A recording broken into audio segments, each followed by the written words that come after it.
कृतांश्च हे कृष्ण करुणा सिंधो दीनबन्धो जगत्पते गोपेश गोपिकान्त राधाकान्त नमोऽस्तुते तप्तकाञ्चन गौराङ्गी राधे वृन्दावनेश्वरी वृषभानुसुते देवी प्रणमामि हरिप्रिये वाञ्छाकल्पतरुभ्यश्च कृपासिन्धुभ्येव च पतितानां पावनेभ्यो वैष्णवेभ्यो नमो नमः।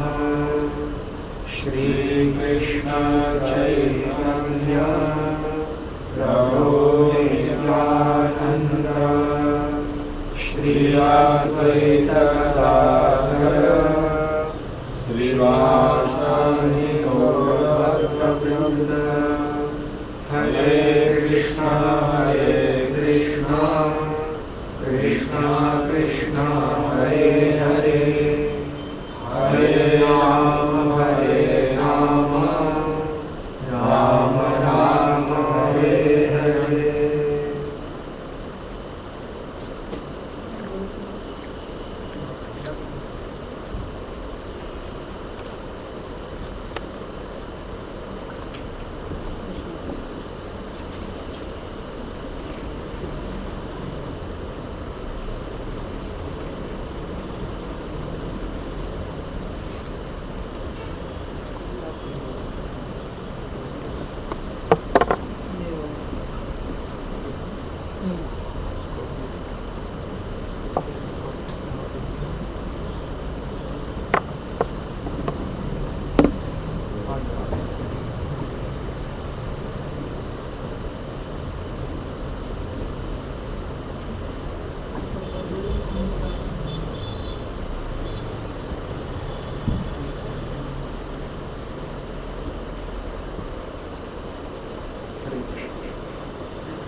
श्रीमद्भागवत महापुराण प्रथमः स्कन्धः प्रथमोऽध्यायः प्रथमः श्लोकः।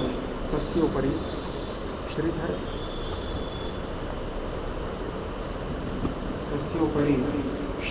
स्वामी विरचिता भावार्थदीपिका टीका तस्य द्वितीयः श्लोकः।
इसको ऐसा करना जब इसकी लाइट आ जाए आप ही करना, आपको बताना।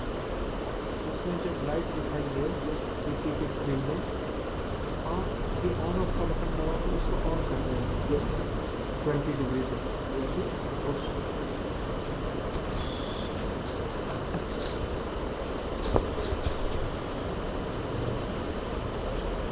विश्वसर्ग विसर्गादि नवलक्षणलक्षितम् श्रीकृष्णाख्यं परं धाम जगद्धाम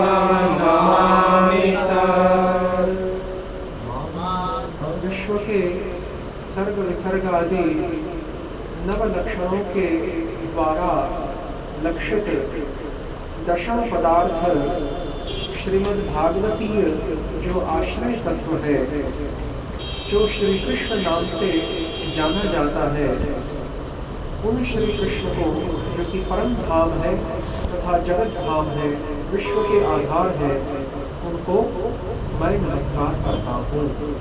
ऐसा श्रीधर स्वामीपाद कहते हैं। तो यथा हम 10 लक्षणों की विवेचना गत दिवसीय सत्र में कर रहे थे, उसमें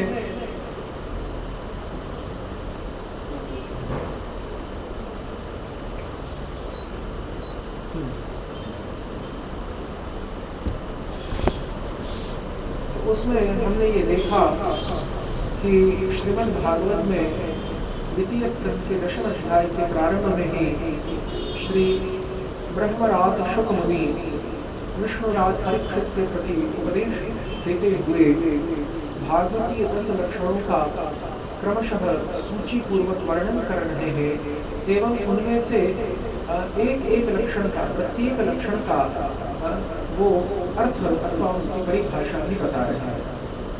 तो हमने सर्ग तथा विसर्ग की परिभाषा को देखा। विशेषतया विसर्ग की परिभाषा में हमने देखा कि ब्रह्मणो गुण वैषम्या विसर्ग पौरुष। ब्रह्मा जी का जो पौरुष है, उस राजसिक पौरुष के द्वारा जो सृष्टि होती है, प्रयत्न के द्वारा, उद्यम के द्वारा, प्रयास के द्वारा, उद्योग के द्वारा, ब्रह्मा जी के पुरुषार्थ के द्वारा जो राजसिकी सृष्टि होती है इस भौतिक जगत की, विशेषतया 84 लाख योनियों की,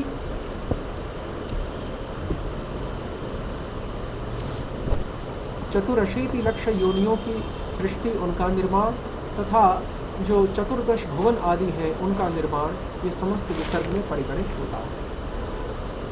तत्पश्चात श्री शुक मुनि जो तृतीय, चतुर्थ, पंचम एवं षष्ठम लक्षण है, 10 लक्षणों में से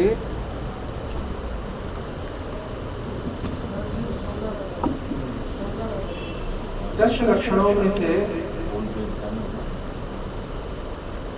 जो तृतीय, चतुर्थ, पंचम एवं षष्ठ लक्षण है, उनका वर्णन कर रहे हैं। स्थितिर्वैकुण्ठ विजयः पोषणं तदनुग्रहः मद्वन्तराणि सद्धर्मः उतयः कर्म वासनाः। कहते हैं कि सर्ग विसर्ग के पश्चात आने वाला जो तृतीय लक्षण है वह है स्थान। स्थान का तात्पर्य स्थिति से। तो स्थिति को किस प्रकार से श्री शुक मुनि परिभाषित करते हैं? कहते हैं कि स्थितिर वैकुंठ विजयः, भगवान वैकुंठनाथ का जो विजय है उसी को यहाँ पर स्थान माना गया है। वो विजय से यहाँ पर क्या अभिप्रेत है? The victory of the master of Vaikuntha, Lord Narayan, is rather known as sthanam or sthitihi, which is the third characteristic of Srimad Bhagavatam. But what is to be meant, what is to be indicated, denoted by the term sthitihi, sthana, or its definition Vaikuntha Vijaya, or the victory of Lord Narayan? What is to be meant by this phrase stating the victory of Lord Narayan? Vaikuntha Vijay किसको कहेंगे? मैं पहले श्रोता गणों को एक अवसर प्रदान करता हूँ विचार करने के लिए। वैकुंठनाथ का जो विजय है वह किसको कहा जाए?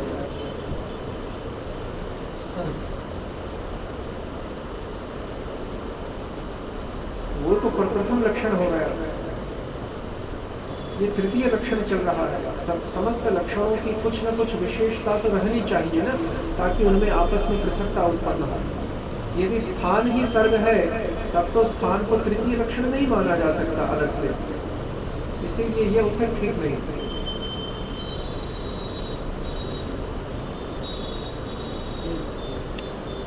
वैकुंठ विजय किसको कहेंगे? स्थान को छोड़िए, वैकुंठ विजय किसको कहेंगे? अच्युतत्व, भगवान अधोक्षज का जो अच्युतत्व है कि वो कदापि च्युत नहीं होते, उसको वैकुंठ विजय कहना है। ठीक है, ये भी एक प्रकार से अर्थात अच्छा है, लेकिन भगवान वैकुंठनाथ का जो विजय है वो तो सर्वत्र ही और सर्वदा समस्त चतुष्पाद विभूति में है, लेकिन विशेषतया भौतिक संसार में आकर उनका जो विजय है वो क्या है?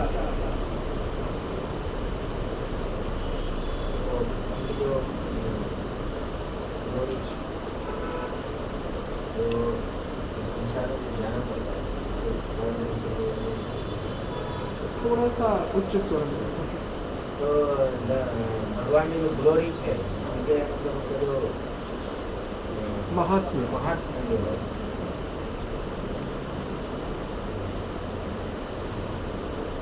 लेकिन भगवान का महात्म्य यदि हम सृष्टि आदि के द्वारा कहेंगे तो वो तो सर्व विसर्ग में ही आ जाता है। अलग से ये तीसरा लक्षण क्यों है यहाँ? क्योंकि भगवान वैकुंठनाथ जो नारायण है वो सभी जीवों का आश्रय है। He extends himself for the sake of the jivas and proclaims them back. आप उत्तर के निकट तो पहुंच रहे हैं। वास्तविक उत्तर ये है कि भगवान, क्योंकि सर्ग और विसर्ग में केवल सृष्टि का वर्णन है और स्थिति से तात्पर्य क्या है? स्थिति से तात्पर्य है स्थान, स्थान को स्थिति कहा गया है और स्थिति या स्थान को वैकुंठनाथ के विजय के रूप में परिभाषित किया गया है, स्थिति वैकुंठ विजय। तो स्थिति अथवा स्थान से जो तीन क्रियाएं लागू पड़ती हैं भौतिक संसार के ऊपर, इसकी कल थोड़ी चर्चा हुई थी, तो उनमें से जो सृष्टि है वो तो सर्ग विसर्ग में आ जाती है। तो ये स्थान जो है किस बात की ओर इशारा कर रहा है? पालन, पालन, पोषण में, पोषण चौथा लक्षण है, वो अलग है, उसको इसके साथ मत मिलाइए। एक्चुअली मैं थोड़ा सा अपने उदारता से सब जो तो उनके पोषण, जो अपने भक्तों को पोषण करते हैं, जो सारे जीवों को मेंटेन करके रखते हैं, वो चौथा लक्षण है, पोषण। ये तीसरे लक्षण का जो अर्थ है वो थोड़ा अलग है। हाँ, जो तीसरे लक्षण का अर्थ है वह है स्थितिर वैकुंठ विजय। पोषणम तद अनुग्रह, चौथा लक्षण पोषण है, तीसरा लक्षण स्थान अथवा स्थिति है।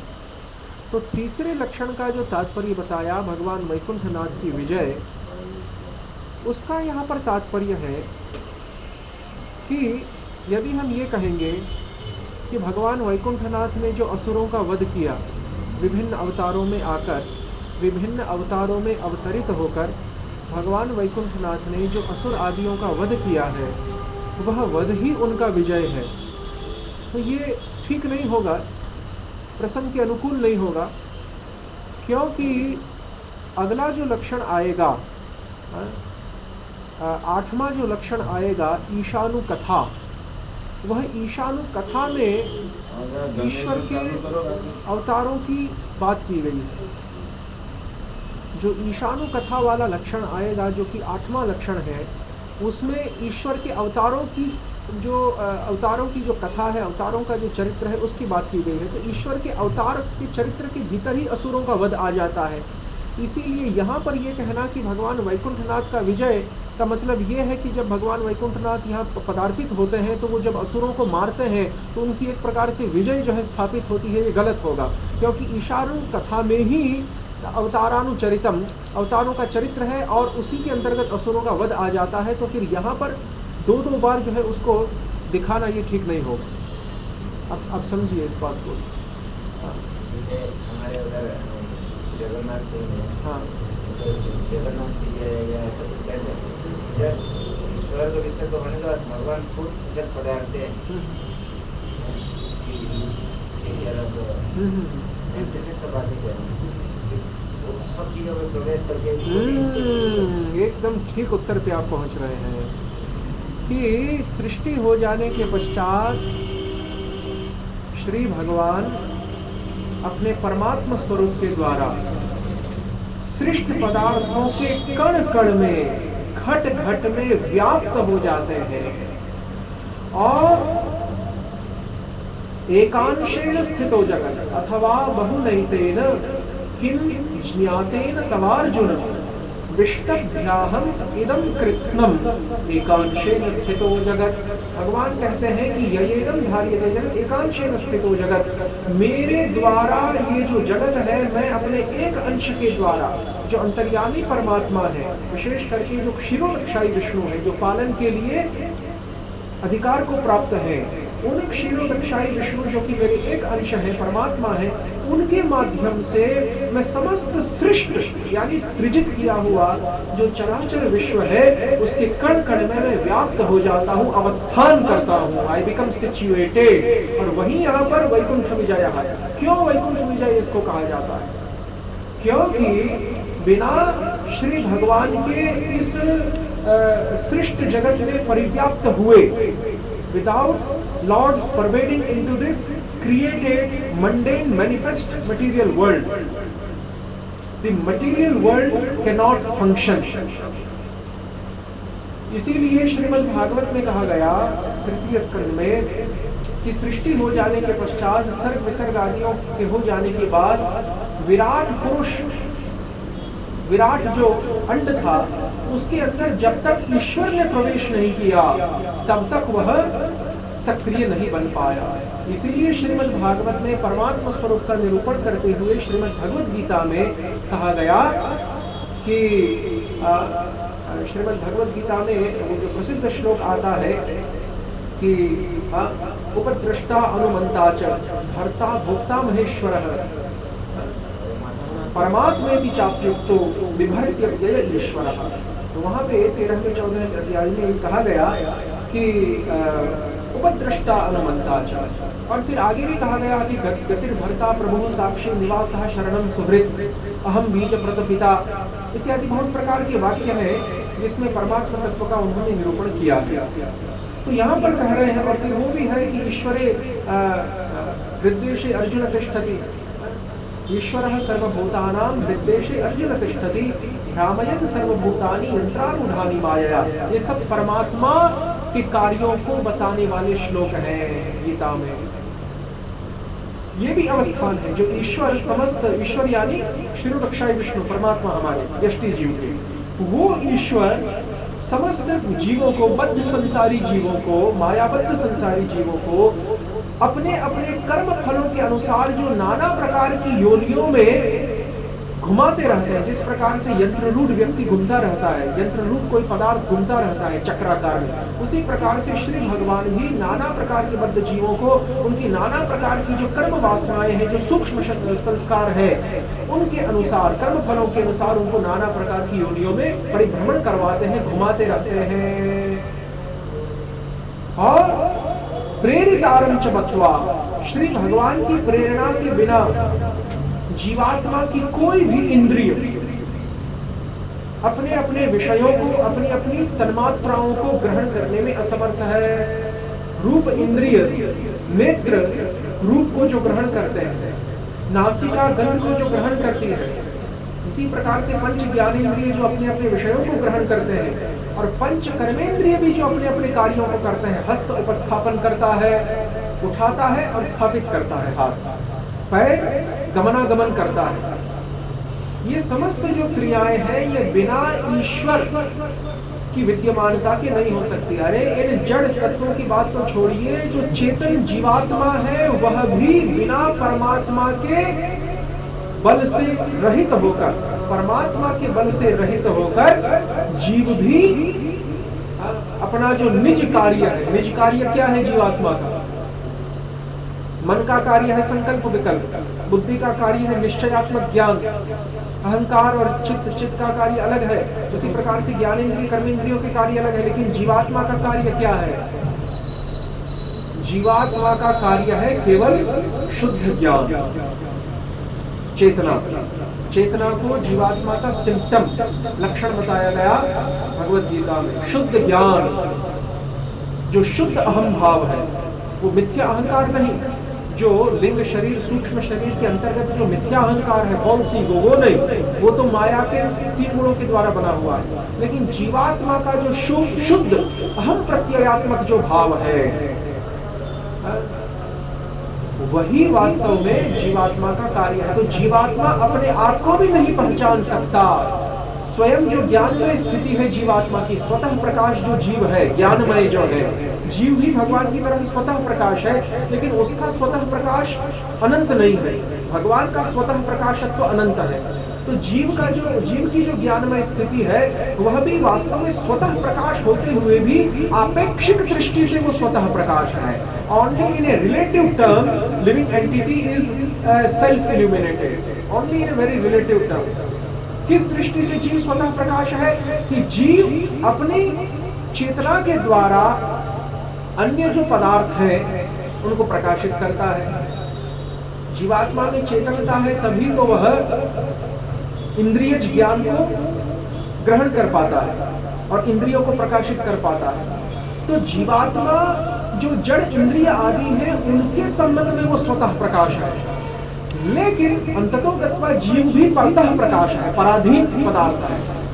क्योंकि जीवात्मा को भी प्रकाशित करने वाले केवल परमात्मा लक्षाई विष्णु है, व्यष्टि जीव के परमात्मा। बिना विष्णु की सहायता के जीव अपने आप को भी नहीं पहचान सकता। इसलिए अंततोगत्वा जीव परतः प्रकाश है, डिपेंडेंट, और एकमात्र परमात्मा ही फुल्ली इंडिपेंडेंट स्वराट तत्व, स्वतः सिद्ध तत्व है। लेकिन आपेक्षिक दृष्टि से, comparatively, relatively, only in a very limited sense, बहुत सीमित दृष्टि से, मर्यादित दृष्टि से जीव का जब भौतिक जड़ इंद्रिय आदियों के साथ जीवात्मा की तुलना होती है, तो उनके संबंध में जीव स्वतः प्रकाश है। जैसे शरीर को जीवात्मा प्रकाशित करता है, यदि जीवात्मा शरीर में से निकल जाए तो शरीर निष्क्रिय हो जाएगा। तो शरीर के जड़ देह के संबंध में, इंद्रियों के संबंध में, मायाकृत जो पदार्थ है उनके संबंध में जीव की स्वतः प्रकाशता है। परंतु जब परमात्मा के साथ जीवात्मा की तुलना होती है तो परमात्मा जीवात्मा को प्रकाशित करते हैं, इसीलिए जीव अंततोगत्वा स्वतः प्रकाश नहीं है, सिद्ध होता है। देखिए, और इसकी ये जो बात है, ये आश्रय तत्व के निरूपण में भी कही जाएगी थोड़ी देर के बाद, किस प्रकार से होता है। तो इन कारणों से भगवान का कण कण में व्याप्त होना और समस्त चराचर जगत को, जड़ चेतनात्मक जगत को, यहाँ तक कि जीवात्माओं को भी, केवल माया और मायाकृत जड़ पदार्थों को नहीं, परंतु जो चेतन जीव समुदाय है उसको भी क्रियान्वित करने वाला जो फोर्स है, जो वेग है, वो है परमात्मा। इसीलिए उनका जो अवस्थान है चराचर जगत में, व्याप्तम येन चराचरम, भगवान ने गीता में कहा, व्याप्तम येन चराचरम एकांशेन स्थितो जगत, यही वास्तव में उनका अवस्थान है, यही वैकुंठनाथ का विजय है। विजय क्या है कि देखो, बिना परमात्मा के जीवात्मा की सत्ता भी स्वतः प्रकाशित नहीं है, और जो जड़ जगत के जो पदार्थ हैं त्रिगुणात्मक, उनकी सत्ता तो कदापि स्वतः प्रकाशित नहीं है। केवल परमात्मा के योग से जीव और जड़ भूत, जीव समुदाय और जड़ समुदाय प्रकाश को प्राप्त करते हैं। ये यहाँ पर वैकुंठनाथ का विजय है। This is the victory of the lord of Vaikuntha Shri Narayan in this material. बिना इन रहस्यों को समझे, ये क्या है, लक्षण तो कई लोग पढ़ते हैं, लेकिन फिर भी सैकड़ों बार पढ़ने उसको ठीक से समझ नहीं पाते। तो स्थितिर वैकुंठ विजय। और जब हम भागवत के 10 लक्षणों से ही जब हम भली भांति परिचित नहीं होंगे, तो हम फिर भागवत को क्या समझ पाएंगे। इसीलिए कम से कम पहले लक्षणों का तो ठीक ज्ञान हो जाए। जैसे दूध का लक्षण क्या है, एक लक्षण है उसकी धवलता, उसका श्वेतत्व, उसका सफेदपना, व्हाइटनेस। लेकिन इन लक्षणों को फिर उसका एक अन्य लक्षण है उसका स्वाद, मधुर स्वाद। इन लक्षणों, फिर उसका एक तीसरा लक्षण है उसका प्रवाहीपन, लिक्विडिटी। इन लक्षणों से यदि हम परिचित ना हो तो हम क्या खाद समझ पाएंगे उस दूध नाम के पदार्थ। तो इसीलिए भागवत के लक्षणों में यदि थोड़ा समय भी जाता है समझने में, तो कोई जो है जन्मों जन्मों का नरकवास तो प्राप्त नहीं हो रहा है, उल्टा जो है यहाँ पर कल्याण ही प्राप्त हो रहा है कि हम और अधिक गहराई में और सम्यक प्रकार से समझ रहे हैं। क्योंकि देखिए, जैसे आज प्रातः काल हम चर्चा कर रहे थे दूरभाष पे एक भक्त से जो कि महाराष्ट्र निवासी है, तो जब हम किसी के साथ हमारा स्नेह संबंध होता है तो हमारे अंदर एक नैसर्गिकी वृत्ति जागृत होती है। और वो वृत्ति क्या है कि हम उस जिस व्यक्ति में हमारा स्नेह है, हमारा प्रेम है, हमारी प्रीति है, हमारा अनुराग है, उस व्यक्ति के समस्त, उस व्यक्ति से संबंधित संपर्कित समस्त वस्तुओं को हम जानना चाहते हैं, उस व्यक्ति से संबंध रखने वाले समस्त रहस्यों को हम जानना चाहते हैं। ये तो भौतिक जगत में देखा ही जाता है कि जिस व्यक्ति से हमारी आसक्ति है उसके संबंध में यदि हमको समाचार मिले तो हम व्यग्र हो उठते हैं, उत्कंठित हो उठते हैं, हम सब कुछ जानना चाहते हैं उसके विषय में। फिर वो आसक्ति प्रतिकूल भाव से हो चाहे अनुकूल भाव से हो, शत्रु के विषय में कोई जानकारी में और उसके साथ हमारी प्रबल शत्रुता, तो हम सब कुछ जानना चाहते हैं। फिर अनुकूल पदार्थ के विषय में भी ठीक उसी प्रकार का। तो श्री भगवान से तो प्रतिकूल संबंध नहीं हो सकता भक्ति में, श्री भगवान से तो अनुकूल ही कृष्णानुशीलनम, अनुकूल संबंध ही हो सकता है। लेकिन जिसके साथ आसक्ति है उस व्यक्ति के संबंध में हम सब कुछ जानना चाहते हैं, फिर चाहे वो कितनी ही विस्तारित बात क्यों ना हो, हम उसके लिए समय निकालेंगे। ये हमारी एक नैसर्गिक वृत्ति हो जाती है, this becomes our spontaneous propensity that those whom we love, we want to know everything about them. तो जब भक्ति मार्ग में संबंध तत्व श्री भगवान के साथ जीवात्मा शांत दास्य सखी आदि पंच रसों के द्वारा संबंध स्थापित करता है अथवा करना चाहता है अथवा कर चुका है, तीनों ही परिस्थितियां, तो जीवात्मा श्री भगवान के विषय में संबंध रखने वाला जो ज्ञान है उसको जानने के लिए यदि अधिक से अधिक उत्कंठा रखे, तब तो इसका मतलब है कि वो वास्तव में ही भगवान से संबंध रखना चाहता है अथवा संबंध रख चुका है। लेकिन यदि उसके अंदर श्री भगवत संबंधी ज्ञान को प्राप्त करने के लिए और विस्तारित ज्ञान को प्राप्त करने के लिए यदि उत्कंठा न रहे, तो इसका मतलब संबंध स्थापित हुआ ही नहीं है या फिर संबंध को स्थापित करना ही नहीं चाहता वह वास्तव में। ये सब धोखेबाजी हो रही है ऊपर। आशय को पहचानिए भक्ति मार्ग में, जिसके साथ नेहा लग चुका है उसके विषय में आप सब कुछ जानना चाहेंगे और फिर आप ये कहें कि नहीं हमें जो है इतने सब बातों को जानने की क्या आवश्यकता है, इसका मतलब कि आप वास्तव में आप न नेहा लगा है और न ही आप नेहा को लगाना चाहते हैं उस व्यक्ति के साथ। तो इसीलिए ज्ञान की बहुत महत्ता है, तो स्वाभाविक हो जाता है। We are not collecting information शौनकादियों की तरह। देखिए, शौनकादि जो जिज्ञासु भक्त है वो भगवान से स्नेह युक्त संबंध न होने के बावजूद भी वो भगवत संबंधी जानकारी को इकट्ठा करना चाहते हैं, तो वो तो ठीक है। लेकिन यहाँ पर भगवान से संबंध रखने के बाद अथवा संबंध रखने की जो इच्छा वाले जो साधक भक्त हैं उनमें भी भगवत संबंधी जानकारी को प्राप्त करने की इच्छा रहती है, लेकिन सेवा भाव के साथ। इतना ही थोड़ा अंतर है। लेकिन ये कह देना कि भगवत संबंधी ज्ञान को, विस्तारित ज्ञान को प्राप्त करने की इच्छा ही नहीं होती भक्तों में, ये इसका तात्पर्य ये है कि उस संबंध तत्व से आपका संबंध अभी स्थापित ही नहीं हुआ है और नहीं आप स्थापित होने देना चाहते हैं अपने संबंध को। अतएव हम जो है इन विषयों की गहराइयों में जाने का यदि प्रयास करेंगे तो उसमें हमारे ही पारमार्थिक पद का कल्याण है, अभ्युदय। तो देखिए यहाँ पर स्थितिर वैकुंठ विजयः पोषणम तद अनुग्रह। अब चौथे लक्षण की बात कर रहे हैं, पोषण। अंतर्यामित्व के द्वारा चराचर जगत में जो भगवान का अवस्थान है, व्याप्तम येन चराचर, वो तो हो गया स्थितिर वैकुंठ विजयः, तीसरा लक्षण। और चौथा लक्षण क्या है? पोषणम तद अनुग्रह। श्री भगवान अपने अनुग्रह के द्वारा समस्त जीवात्माओं का जो पोषण करते हैं, अब यहाँ पर श्री वल्लभाचार्य आदियों का ये कहना है कि पोषण भी दो प्रकार का होता है। एक तो सामान्य जीवों का पोषण और दूसरा अपने शुद्ध भक्तों का पोषण, खास करके जो राग मार्गीय भक्त है उनका पोषण। और पुष्टि मार्ग जो वल्लभाचार्य के द्वारा प्रवर्तित है वो पुष्टि मार्ग पोषण शब्द से ही संबंधित है। अनुग्रह का मार्ग, पोषणम तत् अनुग्रह। वल्लभ संप्रदाय कहता है कि अनुग्रह का मार्ग ही पुष्टि मार्ग है। अब परिभाषा को चेक कीजिए उनके ग्रंथों में। तो और यहाँ पर श्री रूप गोस्वामी पाद क्या कहते हैं भक्ति रसामृत सिंधु में? रूप गोस्वामी पाद कहते हैं कि कुछ लोग इसी रागानुगा भक्ति को, जिसको हम गौड़ीय वैष्णव वृंद रागानुगा भक्ति नाम से अभिहित करते हैं, सूचित करते हैं, उसी रागानुगा भक्ति को कुछ लोग, संकेत वल्लभाचार्य का संप्रदाय की ओर, कुछ लोग पुष्टि मार्ग के नाम से भी जानते हैं। कैश्चिन रागानुगच्यते, और जिसको हम यहाँ पर विधि मार्ग कहते हैं, रूप गोस्वामी कह रहे हैं भक्ति रसामृत सिंधु में, उसी को कुछ लोग मर्यादा मार्ग कहते हैं। कैश्चिन मर्यादा मार्ग उच्यते, कैश्चिन पुष्टि मार्ग उच्यते, ऐसा श्लोक आया है भक्ति रसामृत सिंधु में।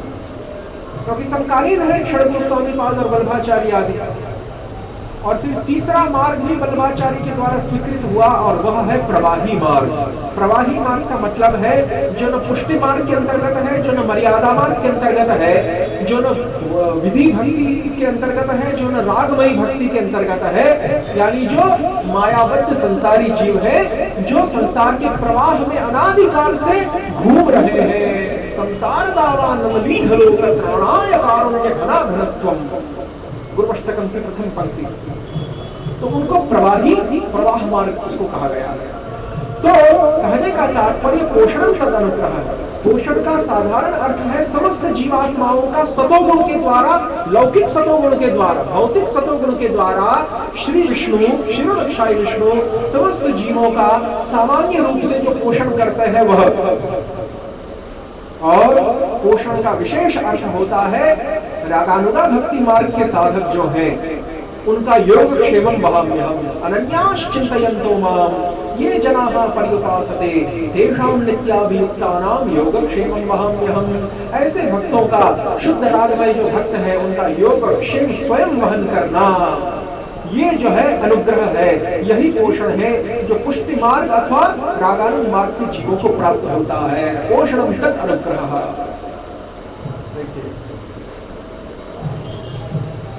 ये श्रीमद् भागवत का चौथा लक्षण है। श्रीमद् भागवत का पंचम लक्षण है मन्वन्तराणि सद्धर्म। जो 14 मनवंतर है, जो चतुर्दश मनवंतर है,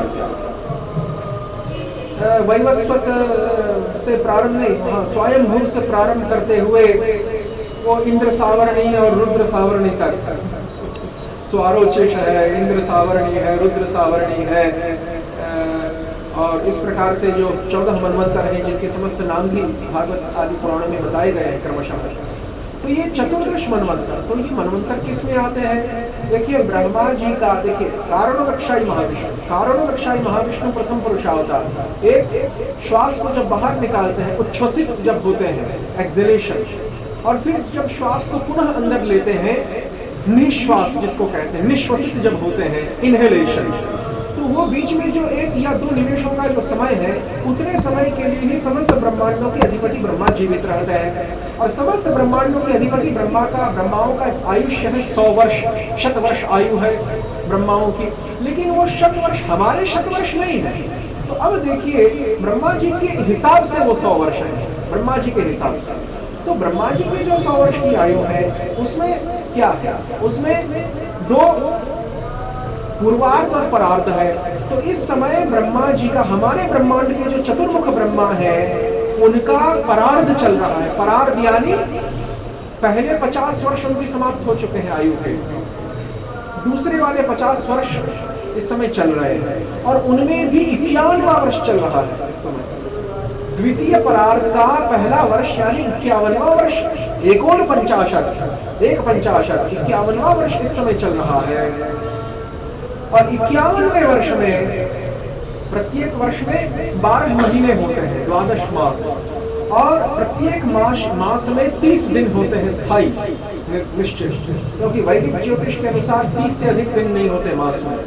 ये पाश्चात्य की गणना अलग है, कभी 28 हो जाते हैं, कभी 29, कभी 30 और कभी 31, लेकिन वैदिक ज्योतिष के अनुसार 30 दिन का ही महीना रहता है। तो तिथियों में लोप हो सकता है कि कभी एक तिथि लुप्त हो गई और एक तिथि कभी डबल हो गई, लेकिन दिन जो महीने के हैं वो 30 ही रहते हैं वैदिक ज्योतिष के अनुसार। और तिथि भी सूर्योदय के बाद बदलती है, सूर्योदय से पहले नहीं। जबकि पाश्चात्य की जो तारीखें हैं वो अर्धरात्रि को 12 बजे बदल जाती है। जैसे कई बार लोग कहते हैं कि रात को 12 बजे के बाद एकादशी बैठ गई, तो बहुत हंसी आती है उनको देखकर, कितनी पाश्चात्य की विचारधाराओं में हावी है। देखिए, अरे भैया, एकादशी सूर्योदय के बाद बैठेगी,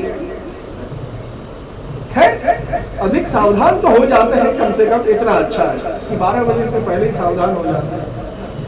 तो कहने का तात्पर्य ये है कि यहाँ पर जो ये कहा गया मनवंतराय सद्धर्म, जो 14 मनवंतर, तो 14 मनवंतर ब्रह्मा जी के 12 महीने, प्रत्येक महीने में 30 दिन और 30 दिन और 2 अयन, उत्तरायण और दक्षिणायन, 6 महीने का एक अयन, और प्रत्येक महीने के अंदर 30 दिन, और प्रत्येक जो दिन है वो 2 भागों में विभाजित, 12 घंटे रात्रि के, 12 घंटे दिन के।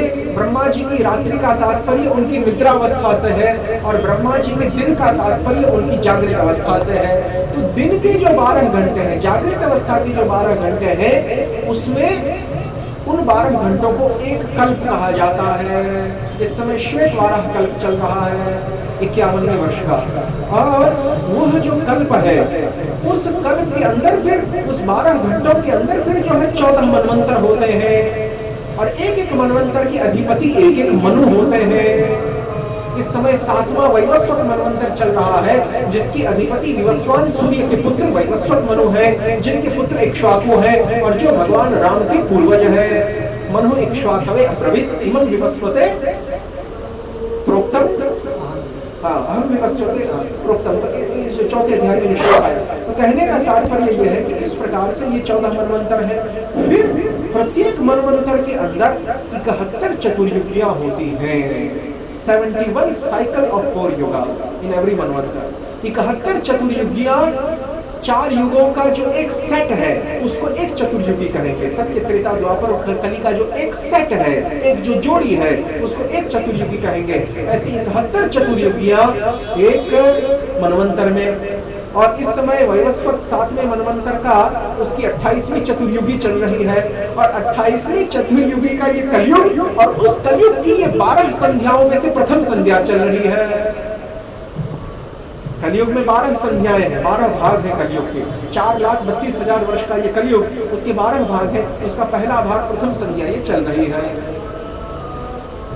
और इस प्रकार से करीब 43 लाख वर्षों के आसपास अनुमान बैठता है एक चतुर्युगी का, क्योंकि कलयुग के 4,32,000 वर्ष, द्वापर युग के 8,64,000 वर्ष, ऐसा ही है। त्रेता के भी करीब जो है त्रेता की 12,64,00,000 वर्ष है, 64,000 वर्ष है, और सतयुग के 17,28,000 सतयुग के हैं। थोड़ा थोड़ा जो है एग्जैक्ट तो वहाँ बताया गया है पुस्तकों में, और उसमें भी कई बार वेरिएशन देखने को मिलता है पुराणों के अनुसार। पुराणों के अनुसार उसमें भी कुछ वेरिएशन देखने को मिलता है। तो कहने का तात्पर्य यह है कि कुछ 43 लाख वर्षों के आसपास ये संख्या बैठती है। ये केवल एक मनवंतर नहीं, केवल एक चतुर्युगी, फिर उसको आप गुणा कीजिए 71 से तो एक मनवंतर, उसको गुणा कीजिए 14 से तो ब्रह्मा जी के दिन के 12 घंटे, फिर उसको 2 से गुणा कीजिए तो ब्रह्मा जी का पूरा रात्रि और दिवस वाला 24 घंटा, फिर उसको गुणा कीजिए 30 से 1 महीना, उसको गुणा कीजिए 12 से 1 वर्ष, उसको गुणा कीजिए 100 से 1 ब्रह्मा जी का आयुष्य, और वह महाविष्णु का एक निमेष मात्र का, पलक झपट ने मात्र का एक जो काल है।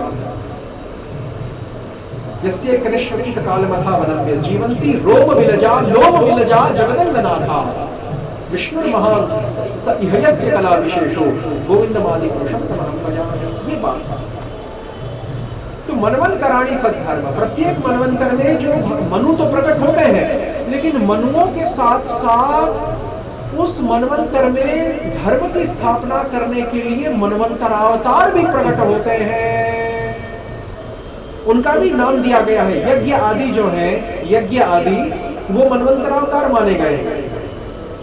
तो प्रत्येक मनवंतर में मनवंतर तो 14 मनवंतर अवतार है और 14 मनु है। तो भगवान विष्णु 14 मनवंतर अवतारों के रूप में प्रकट होते हैं प्रत्येक मनवंतर का धर्म स्थापित करने के लिए। और फिर प्रत्येक मनवंतर के अंदर जो चतुर्युगियां हैं, फिर चतुर्युग के अंतर्गत जो सत्य त्रेता द्वापर कली आदि जो 4 युग है, फिर उन युगों के विशेष धर्मों को दिखाने के लिए भी भगवान युगावतार के रूप में प्रकट होते हैं। 4 युग है तो 4 युगावतार है, शुक्ल, रक्त, पीत और कृष्ण। और उसी प्रकार से 14 मनवंतरावतार है। तो मनवंतराणी सद्धर्म, इसके अंतर्गत केवल मनवंतरावतार नहीं आते, इसके अंतर्गत युगावतार भी आ जाते हैं। मनवंतराणी सद्धर्म, मनवंतर और युगों में विशिष्ट धर्मों को दिखाने के लिए भगवान प्रकट होते हैं। उतयः कर्म वासना, और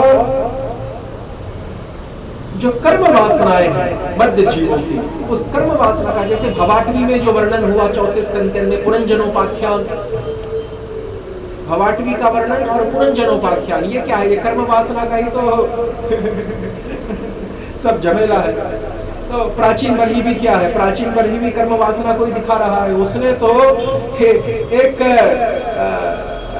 एक फुट मात्र का भी स्थान नहीं छोड़ा था, उसको कहते हैं एक चरण मात्र का, क्योंकि हमारी वैदिक गणना में फुट नहीं चलता, चरण चलता है।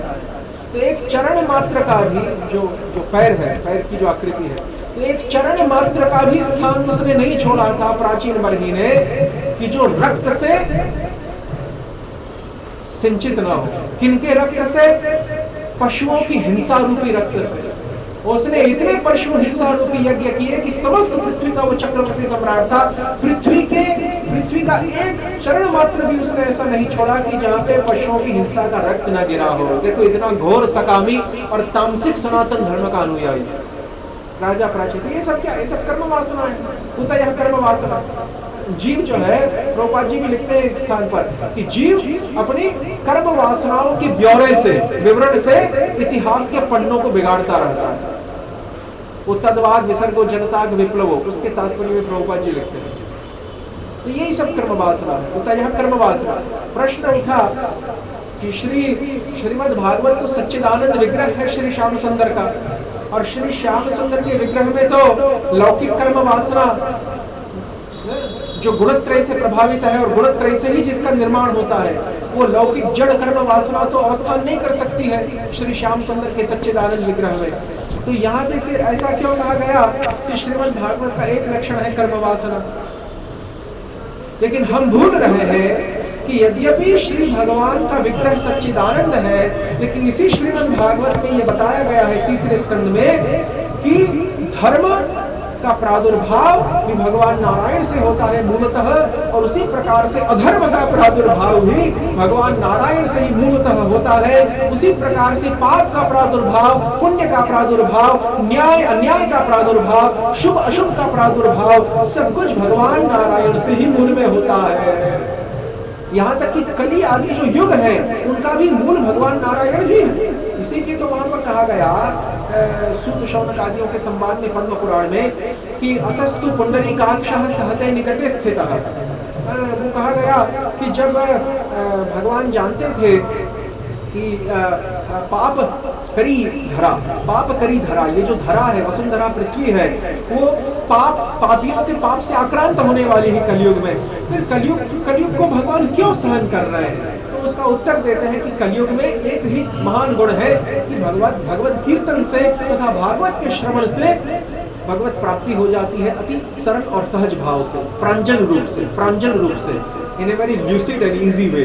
तो इसीलिए भगवान कलयुग के समस्त अत्याचारों को देखते हुए भी उसको पृथ्वी के अति निकट रहते हुए भी भगवान ये सब कुछ सहन कर रहे हैं। अतस्तु पुंडरीकाक्षः सहते निकटे स्थित। अरे और बात तो जाने दीजिए, इस भारत की पावन धरती पे, on the August land of this India, इस भारत की पावन धरती पे प्रतिदिन 1 लाख से अधिक गौ माताओं का रक्त यहाँ पर गिरता है। अल कबीर और देवनाथ जैसे कट्टी घरों में, जो हैदराबाद और मुंबई में स्थित है, वहां पर 1 लाख गाय, और कलकत्ता भी इसका महान अड्डा बन चुका है, और आजकल उत्तर प्रदेश में।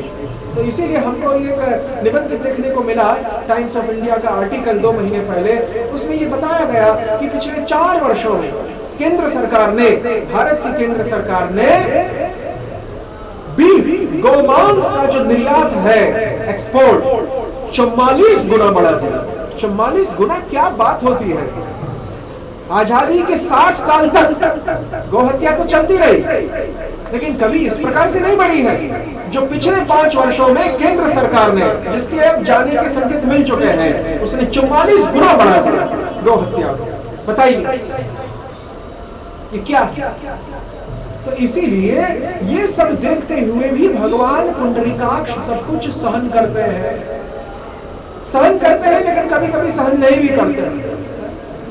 दोनों ही बातें देखने को मिलती है, लेकिन वहां पर इस प्रकार का उत्तर दिया गया। तो कहने का तात्पर्य जीवात्मा की जो कर्म वासना है, उग्र कर्म खास, तो हम ये कहें कि भगवान तो विशुद्ध सत्वमय है, ये भगवान जो विशुद्ध सत्वमय है, तो उसमें किस प्रकार से कर्म वासनाएं रह सकती है? अरे लेकिन जिस भगवान से ही धर्म अधर्म का, न्याय अन्याय का, पाप पुण्य का प्रादुर्भाव हुआ है, तो कर्म वासनाओं का जो मूल है वह भी परब्रह्म पदार्थ है। क्यों? क्योंकि वस्तुतः अंशः जीवः, वस्तुतः शक्तिर्माया, वस्तुतः कार्यं जगच्च तत् सर्वं वस्तुएव। परब्रह्म की ही बहिरंगा शक्ति माया और उसका कार्य जगत। तो ये जो कर्म संस्कार है, क्योंकि जो 5 प्रकार की जो वो तत्व बताए गए, ईश्वर, जीव, प्रकृति, काल और कर्म, तो जो कर्म है वो प्रकृति के अंतर्गत नहीं है, माया के अंतर्गत नहीं, वो अलग से एक पदार्थ है। तो ईश्वर ही इन चारों के आश्रय है, जीव के, प्रकृति के, काल के और कर्म के। तो यदि कर्म संस्कारों का वर्णन भागवत में न हो तो इसका तात्पर्य यह हो जाएगा कि कर्म एक स्वतंत्र सत्ता है, भगवत आश्रित नहीं है। लेकिन भागवत में उसका वर्णन हुआ तो इससे यह सिद्ध होता है कि कर्म भी ईश्वर आश्रित है, गौण तत्व है, मुख्य तत्व नहीं है। मुख्य तत्व एकमात्र परब्रह्म ईश्वर परमात्मा है, और उनके आश्रित प्रकृति भी है, काल भी है, जीव भी है और कर्म भी है। इसीलिए कर्म वासनाओं का जो वर्णन है उससे भगवान के सच्चिदानंद विग्रहत्व को कोई नुकसान नहीं होता। जिस प्रकार से जो पारसमणि है, पारसमणि किसी भी प्रकार से विकार को प्राप्त नहीं होती, उसी प्रकार से भगवान भी कर्म, प्रकृति, इन सभी के मूल है, लेकिन तथापि कभी विकार को प्राप्त नहीं होती। उनका जो आंतरिक स्वरूप है वो तो हमेशा विशुद्ध सत्वमय रहता है। इसलिए वो संभावना खंडित हो गई, निरस्त हो गई कि कर्म वासनाओं का वर्णन भागवत में है। तो इसका तात्पर्य ये होना चाहिए कि भगवान के व्यक्तित्व में भी, स्वरूप में भी जड़ कर्म है, ये संभावना निरस्त हुई। क्योंकि भागवत के 2वें स्कंद में ऐसा श्लोक आता है कि लौकिक जो कर्म माया आदि है वो भगवान के स्वरूप के ऊपर आश्रित तो है, लेकिन उनके स्वरूप के अंदर नहीं है। तो भागवत में जो कर्म वासनाओं का वर्णन है वो केवल कर्मों का भगवत आश्रित्व बताने के लिए है, ये बताने के लिए नहीं कि जो कर्म है वो भगवान की विग्रह या स्वरूप के भीतर है।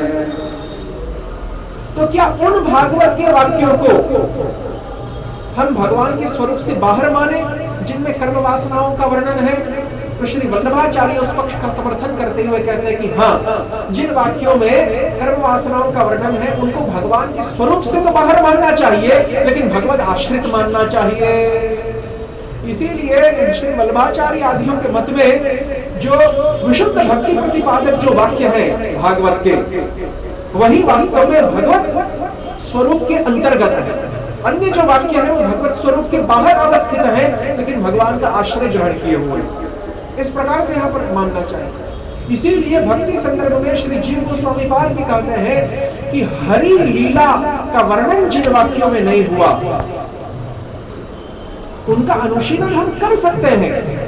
हरि लीला तक पहुंचने के लिए, आश्रय को समझने के लिए हम ये जो सर्ग विसर्ग आदि है और खास करके जो कर्म वासना उति है, उन सब का हमें ज्ञान बहुत आवश्यक है, लेकिन वो गोल नहीं है, वो लक्ष्य नहीं है। लक्ष्य है आश्रय तत्व को पहचानना अंत में। इसीलिए जिन गोस्वामी पाद भक्ति संदर्भ में कहते हैं कि हरि लीला का वर्णन जिन वाक्यों में नहीं है वो अंततो गत्वा प्राधान्यता को प्राप्त नहीं है। प्राधान्यता को तो शास्त्र के वे वाक्य प्राप्त होते हैं जिनमें हरि लीला का साक्षात रूप से, हरि नाम का, हरि रूप का, हरि गुण का, हरि धाम का, हरि परिकर का और हरि स्वरूप का, जिसमें साक्षात भाव से डायरेक्टली वर्णन किया गया है। बहुत सारी रहस्यात्मक बात है। तो इस प्रकार से मनवंतराणि सद्धर्म उतयः कर्म वासना 6 लक्षण हो गए। 7वां लक्षण है ईशानु कथा। हमने ईशानु कथा को पहले 8वां लक्षण कहा था, लेकिन वो वास्तव में 7वां लक्षण था। हाँ, क्योंकि 8वां तो फिर निरोध है, मुक्ति 9वां है और 10वां आश्रय मनवंतर। नहीं, हाँ, यहाँ उति जो कर्म वासना है वो 6वां। फिर अब 7वें लक्षण की यहाँ पर विवेचना कर रहे हैं। ईशानु कथा, उसकी परिभाषा शुक मुनि देते हैं। अवतारानुचरितं हरेश्चास्यानुवर्तिनां पुंसामीश कथाः प्रोक्ता नानाख्यानोपबृंहिताः। कहते हैं कि भगवान हरि के अवतारों का, यानी भगवान हरि की परव्योम स्थित नित्य लीला की बात नहीं हो रही, क्योंकि अवतार क्या है? जो भगवान के स्वरूप इस भौतिक जगत में अवतरित होते हैं, those forms of Lord which descend downwards onto this mortal platform। इस भौतिक जगत के मध्य संसार में जो भगवान के रूप नीचे आते हैं, अवतरित होते हैं, डिसेंड,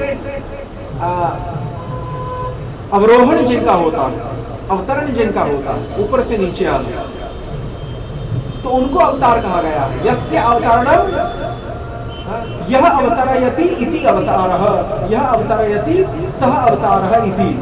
जो अवतरित होता है, नीचे आता है, वह अवतार है। तो कहना ये चाहते हैं कि क्योंकि भागवत में नित्य लीला का वर्णन हुआ ही नहीं, भागवत में तो केवल प्रकट लीलाओं का ही वर्णन हुआ है।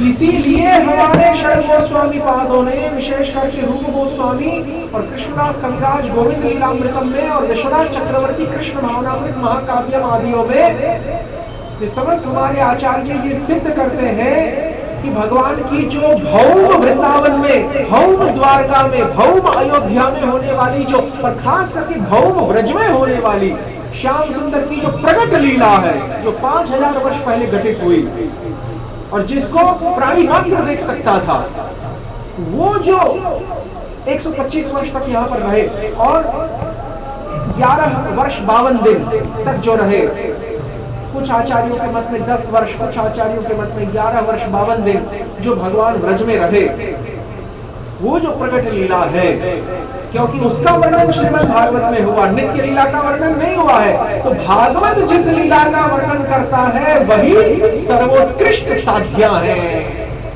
इसीलिए हमारा वह जो निबंध है जिसमें 18 महत्वपूर्ण पहलू बताए गए गौड़ीय संप्रदाय के, उसमें से ये भी था कि जिस प्रकार की लीला भौम ब्रज में प्रकट करते हैं, उस प्रकार की अन्यत्र कहीं भी प्रकट नहीं होती है। विशेष करके वहां यहाँ भौम ब्रज की लीला में, भौम ब्रज की जो प्रकट लीला है उसमें जिस प्रकार से पर की अभिमान मूर्त रूप धारण कर लेता है, पर की अभिमान भौम ब्रज की प्रकट लीला में तथा गोलोक वृंदावन की नित्य लीला में मूर्त अभिमान धारण करके नहीं, मूर्त रूप धारण करके नहीं है।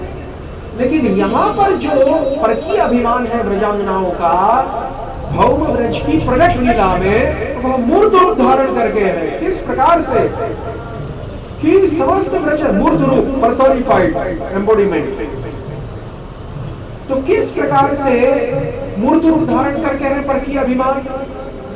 एक तथाकथित गौड़ीय संप्रदाय के और उसकी सारस्वत शाखा में आने वाले एक तथाकथित जो विदेशी भक्त है, जो अपने आप को बहुत धुरंधर विद्वान समझते हैं गौड़ीय सिद्धांत का, वो कुछ दिन पहले इस बात पर अड़ गए थे कि नहीं ऐसा नहीं हो सकता। लेकिन अरे जरा सोचिए, यहाँ पर प्रकट ब्रज की लीला में ही तो वर्णन आता है कि समस्त ब्रजांगनाओं का अपने अपने पतियों के साथ विवाह हुआ। फिर भले ही वो वर्णन हो कि वो माइक रूप से हुआ, लेकिन विवाह तो हुआ ना। उस प्रकार का विवाह क्या नित्य लीलाओं अप्रकट लीला में होता है? प्रकट भौम वृंदावन की अप्रकट लीला में क्या होता है? नहीं, भौम वृंदावन की अप्रकट लीला में भी नहीं होता, और वहां गोलोक वृंदावन स्थित जो नित्य अप्रकट लीला है उसमें भी नहीं होता। केवल भौम वृंदावन की प्रकट लीला में होता है। ये सभी 3 प्रकार की लीलाएं है ना, भौम वृंदावन की प्रकट, भौम वृंदावन की अप्रकट, और ऊपर स्थित गोलोक वृंदावन की नित्य अप्रकट लीला। तो भौम वृंदावन की जो प्रकट लीला है उसी में तो इन व्रजांगनाओं का अपने अपने पतियों के साथ, और वो पति भी वास्तविक दृष्टि से देखने तो भगवान श्याम सुंदर के ही अंश है। वो जो गोप है, जैसे राधा जी का विवाह अभिमन्यु गोप से होता है, चमत्कार चंद्रिका और प्रेम संपुट तो इसके प्रमाण है विश्वनाथ चक्रवर्ती पाद के द्वारा रचित, कि जिसमें चंद्रावली का विवाह गोवर्धन मल्ल से हुआ। पहलवान था गोवर्धन मल्ल, गोप है, ग्वाला अहीर है, और उसका विवाह, उस गठरिये का विवाह हुआ है श्री चंद्रावली के साथ। और इधर जो राधा रानी है उसका विवाह अभिमन्यु गोप के साथ हुआ है। अभिमन्यु क्रोध से आक्रांत रहने वाला, चारों दिशाओं से क्रोध जिसको घेरे हुए हैं उसको अभिमन्यु कहते हैं। बड़ा क्रोधी था अभिमन्यु गोप, जिसकी मां है जटिला और जिसकी बहन है कुटिला। यही तो गौड़ीय संप्रदाय की विशेषता है। ये बातें आपको निम्बार्क संप्रदाय की रसोपासना में देखने को नहीं मिलेगी। ये बातें आपको वल्लभ संप्रदाय की जो श्रृंगार रस की रसोपासना है उसमें भी देखने को नहीं मिलेगी। ये बात केवल आपको गौड़ीय संप्रदाय, यहाँ तक कि राधा वल्लभी हरिवंश वाले उनको भी ये सब पता नहीं। तो गौड़ीय संप्रदाय की जो रसोपासना है, ब्रज रस की उपासना है, उसमें आपको ये सब देखने को मिलेगा। तो चमत्कार चंद्रिका प्रेम संपुट जैसे जो ग्रंथ है विश्वनाथ चक्रवर्ती पाद के, उसमें तो स्पष्ट रूप से निरूपण है कि किस प्रकार से प्रकट लीला जो होती है भौम वृंदावन में, उसमें गोपियों का विवाह होता है। भले ही वो माइक विवाह हो, वो विवाह होता है गोपों से, और वो विवाह जो गोप है वो भी श्री श्याम सुंदर के ही अंश होते हैं, लेकिन वो ये नहीं जानते कि हम श्याम सुंदर के अंश हैं। और उन व्रज रमणियों का उन अपने पतियों के साथ समागम तो नहीं होता, लेकिन कुछ कुछ का हो भी जाता है। तो जिनका हो जाता है वो कदापि उस देह से श्री श्याम सुंदर को स्पर्श नहीं कर पाती। जिस देह का उन पतियों ने स्पर्श कर लिया, इसीलिए तो रास पंचाध्याय में वर्णन है कि कुछ गोपियां अपने घर में ही रह गई, नहीं जा सकी बाहर बंधन को तोड़कर। दुर्जर गेह श्रृंखला न पार ये हम निर्वत्य संयुजाम स्वसाधु कृत्यम विबुधा यशापि वह या मां भजन दुर्जर गेह श्रृंखला संवृश्च तद्वत् प्रतियातु साधुना। कुरुक्षेत्र में जब मिलन होता है ब्रज गोपियों का, किनके साथ? श्री द्वारकाधीश वासुदेव के साथ। और फिर वही जो श्लोक है वहां पर कि प्रिय सोयम कृष्ण सहचरी कुरुक्षेत्र में लितस्तथा हंसा राधा तदिदम भयो संगम सुखम तथाख्यंतः खेलन मधुर मुरली पंचमजुषो मनोमे कालिंदी पुलिन विपिनाय स्त्रिहयति। और रेवा वेतसी तरु तटे, इस प्रकार का साहित्य दर्पण का जो श्लोक महाप्रभु गाया करते थे रूप गोस्वामी ने जिस कोड को क्रैक किया। देखिए इस कोड को क्रैक करना बहुत मुश्किल है। महाप्रभु के आंतरिक मादनाख्य महाभाव के कोड को क्रैक करना। आजकल तो ये जो इंटरनेट और सॉफ्टवेयर की दुनिया है कंप्यूटर की, तो उसमें तो जो है वो पायरेट्स होते हैं ना, पायरेट्स होते हैं। पहले तो पायरेट्स जो है जहाजों को लूटते थे, ये सोमालिया के आगे आज भी ये सब होता है, अफ्रीका में, नाइजीरिया में। तो पहले तो जो पायरेट्स थे वो जहाजों को लूटते थे, आजकल के पायरेट्स जो है इंटरनेट के कोडों को क्रैक करते हैं, पासवर्ड को। लेकिन इस कोड को तो क्रैक करके दिखाई, इस कोड को जो रूप गोस्वामी के सिवाय और कोई नहीं क्रैक कर सकता। ये जो कहा कि रेवा वेतसी तरु तटे, हे नायक नायिका कह रही है साहित्य दर्पण में, एक प्राकृत नायिका कह रही है, हे प्राकृत नायक मेरा और तुम्हारा जो मिलन हुआ था उस नर्मदा नदी के बांस वाले जंगल के तट पर, रेवा नदी, नर्मदा नदी जो मध्य प्रदेश में है माहिष्मती के पास, वहां बांस के जंगलों के जंगल में जो मिलन हुआ था वो मिलन याद आ रहा है। इसका क्या मतलब? तो जान गए आपने रूप गोस्वामी पाद प्रिय स्वयं कृष्ण सहचरित क्षेत्र मिलित। तो कहने का तात्पर्य यह है, और फिर महाप्रभु थोड़ी चिढ़ भी गए, प्रेम भाव से चिढ़ गए, अरे रूप तुम मेरे आशय को जानते हो, मेरे जो है एक हल्की सी थप्पड़ मारी उनको, एक चपेट मारी। तो कहने का तात्पर्य यह है कि इस प्रकार से जो व्रज गोपियां हैं दुर्जन श्रृंखला, उन्होंने लौकिक वैदिक मर्यादाओं का जो दुष्त्याज्य दुर्लंघ्य जो बंधन है उसको तोड़ा, किनकी प्राप्ति के लिए? श्याम सुंदर की प्राप्ति के लिए। और संबंध रूपा जो कामात्मिका है, संबंध रूपा जो रागात्मिका है, उससे भी अधिक काम रूपा रागात्मिका श्रेष्ठ है। ब्रज गोपियों का जो संबंध है, ब्रज में जो गोपियों का संबंध है कृष्ण के साथ, वो कामात्मिका है। और अन्य जो पार्षद हैं, शांत दासी सख्य वात्सल्य वाले, नंद यशोदा आदि, उनका जो संबंध श्री कृष्ण के साथ है वो संबंधात्मिका भक्ति है, और ये कामात्मिका है। जैसे हमारे रूप गोस्वामी पाद भी समझाते हैं, और जैन धर्म में भी भक्ति विनोद ठाकुर आदि समझाते हैं, ये कामात्मिका है, वो संबंधात्मिका। क्यों? क्योंकि यहाँ पर संबंध ज्यादा प्रधान है। नंद और यशोदा अपने देह को क्या न्यौछावर करेंगे कृष्ण की तृप्ति के लिए? यशोदा माँ अपने देह को न्यौछावर करेंगे कृष्ण की तृप्ति के लिए गोपियों की तरह? नहीं, क्योंकि वो माता है, वो कैसे अपने देह को दे सकती है कृष्ण को? तो इसीलिए क्यों? क्योंकि वहां पर संबंध आड़े आ रहा है माता का, इसलिए वहां पे जो संबंध है वो लिमिट कर देता है भक्ति भाव को। जो सखा है वो क्या अपने देह के द्वारा अपने देह को श्री कृष्ण के प्रति न्यौछावर कर सकते हैं उपभोग के लिए? असंभव। क्यों? क्योंकि वहां पर सख्य भाव का जो मर्यादा है वो आड़ी आ रही है। लेकिन यहाँ पर कोई मर्यादा नहीं है व्रज गोपियों के संबंध में, यहाँ तक कि विवाह बंधन की भी मर्यादा नहीं है। इसीलिए दुर्जन निम्बार्क संप्रदाय जो कहता है कि स्वकीय संबंध है, अरे स्वकीय संबंध को ऑन्टोलॉजिकली हम स्वीकार करते हैं गौड़ीय लोग, मॉर्फोलॉजिकली नहीं। मॉर्फोलॉजिकली परकीय संबंध ही स्वीकारना पड़ेगा।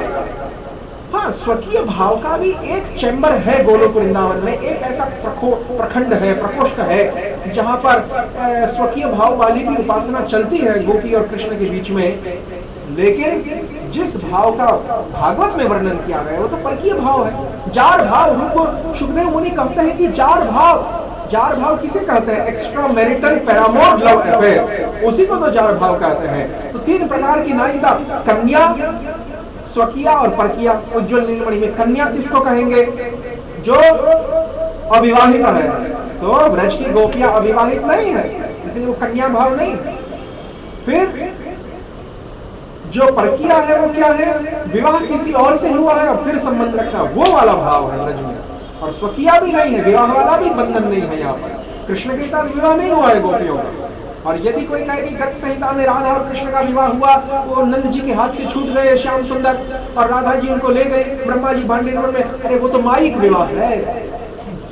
क्योंकि फिर यदि वो वास्तव में विवाह होता तो श्री कृष्ण पुनः नई बाल रूप में परिणत हो जाते और राधा जी भी पुनः अदृश्य नहीं हो जाती वहां से। इसलिए उसको रुक्मिणी सत्यभामा आदियों के विवाह की तरह उसको वास्तविक विवाह नहीं माना गया। तो इसीलिए निम्बार्क संप्रदाय का, अरे हाँ, ऑन्टोलॉजिकली हम सिद्धांततः हम ये मानते हैं कि व्रजांगनाएं श्री कृष्ण की स्वकीयां हैं, व्रजांगनाएं श्री कृष्ण की स्वकीयां हैं सिद्धांततः, तत्वतः, ऑन्टोलॉजिकली। किस प्रकार से? क्योंकि आनंद चिन्मय रस प्रतिभाविता एव निज रूपतया कलाभिः गोलोक एव निवसति अखिलात्मभूतो गोलोकमादि पुरुषं तममय। ये ब्रह्म संहिता का श्लोक जिसके ऊपर समस्त आचार्यों ने सबसे लंबी व्याख्या लिखी।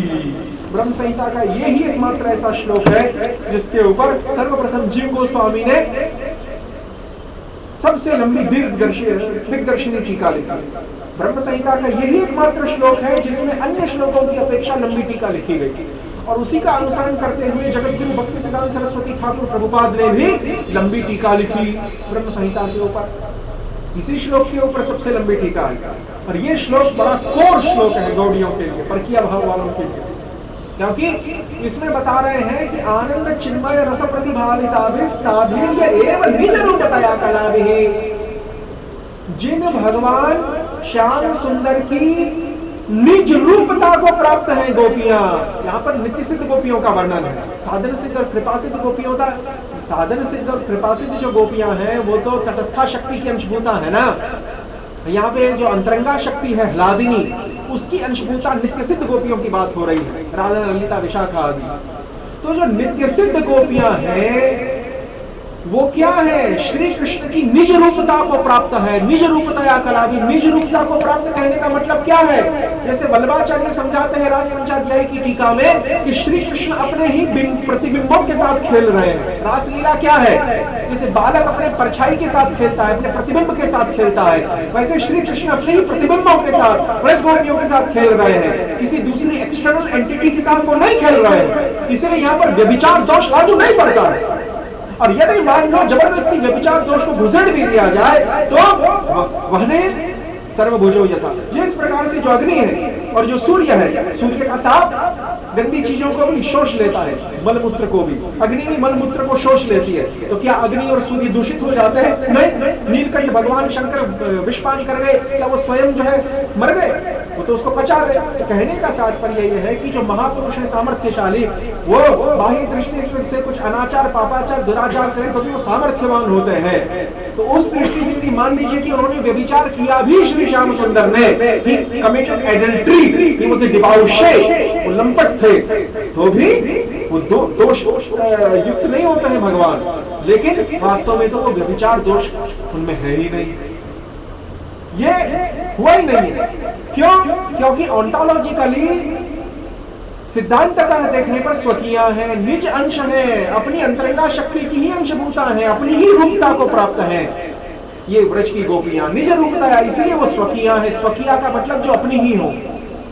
विवाह बंधन तो बहुत दूर की बात है, इस जगत में जो दो जीवों के बीच में विवाह बंधन होता है, पति और पत्नी के बीच में, तो वो केवल संबंध स्वकीया है, तत्वतः स्वकीया नहीं है। यहां पर तत्वतः स्वकीया है और संबंध पर किया है। यहां पर संबंध पर किया है व्रज की लीला में, और तत्वतः स्वकीया है। जड़ जगत में श्री कृष्ण की तटस्था शक्ति की अंशभूता दो विभिन्नांश स्वरूप जीवात्माओं का, किस एक का पुरुष शरीर धारण करके और एक का मायाकृत स्त्री शरीर धारण करके जो संबंध है विवाह बंधन वाला, वो तत्वतः परकीय संबंध है। संबंध दृष्टि से स्वकीय है केवल। संबंध यानी जो बाहरी संबंध है वो विवाह का स्वकीय है। तत्वतः परकीय है कैसे? क्योंकि एक जीव दूसरे जीव के साथ कनेक्टेड नहीं है डायरेक्टली। एक जीव डायरेक्टली केवल भगवान के साथ कनेक्टेड है, शक्तिमान के साथ। शक्तिमान शक्ति का अधिपति है, जीव का अधिपति शक्तिमान है।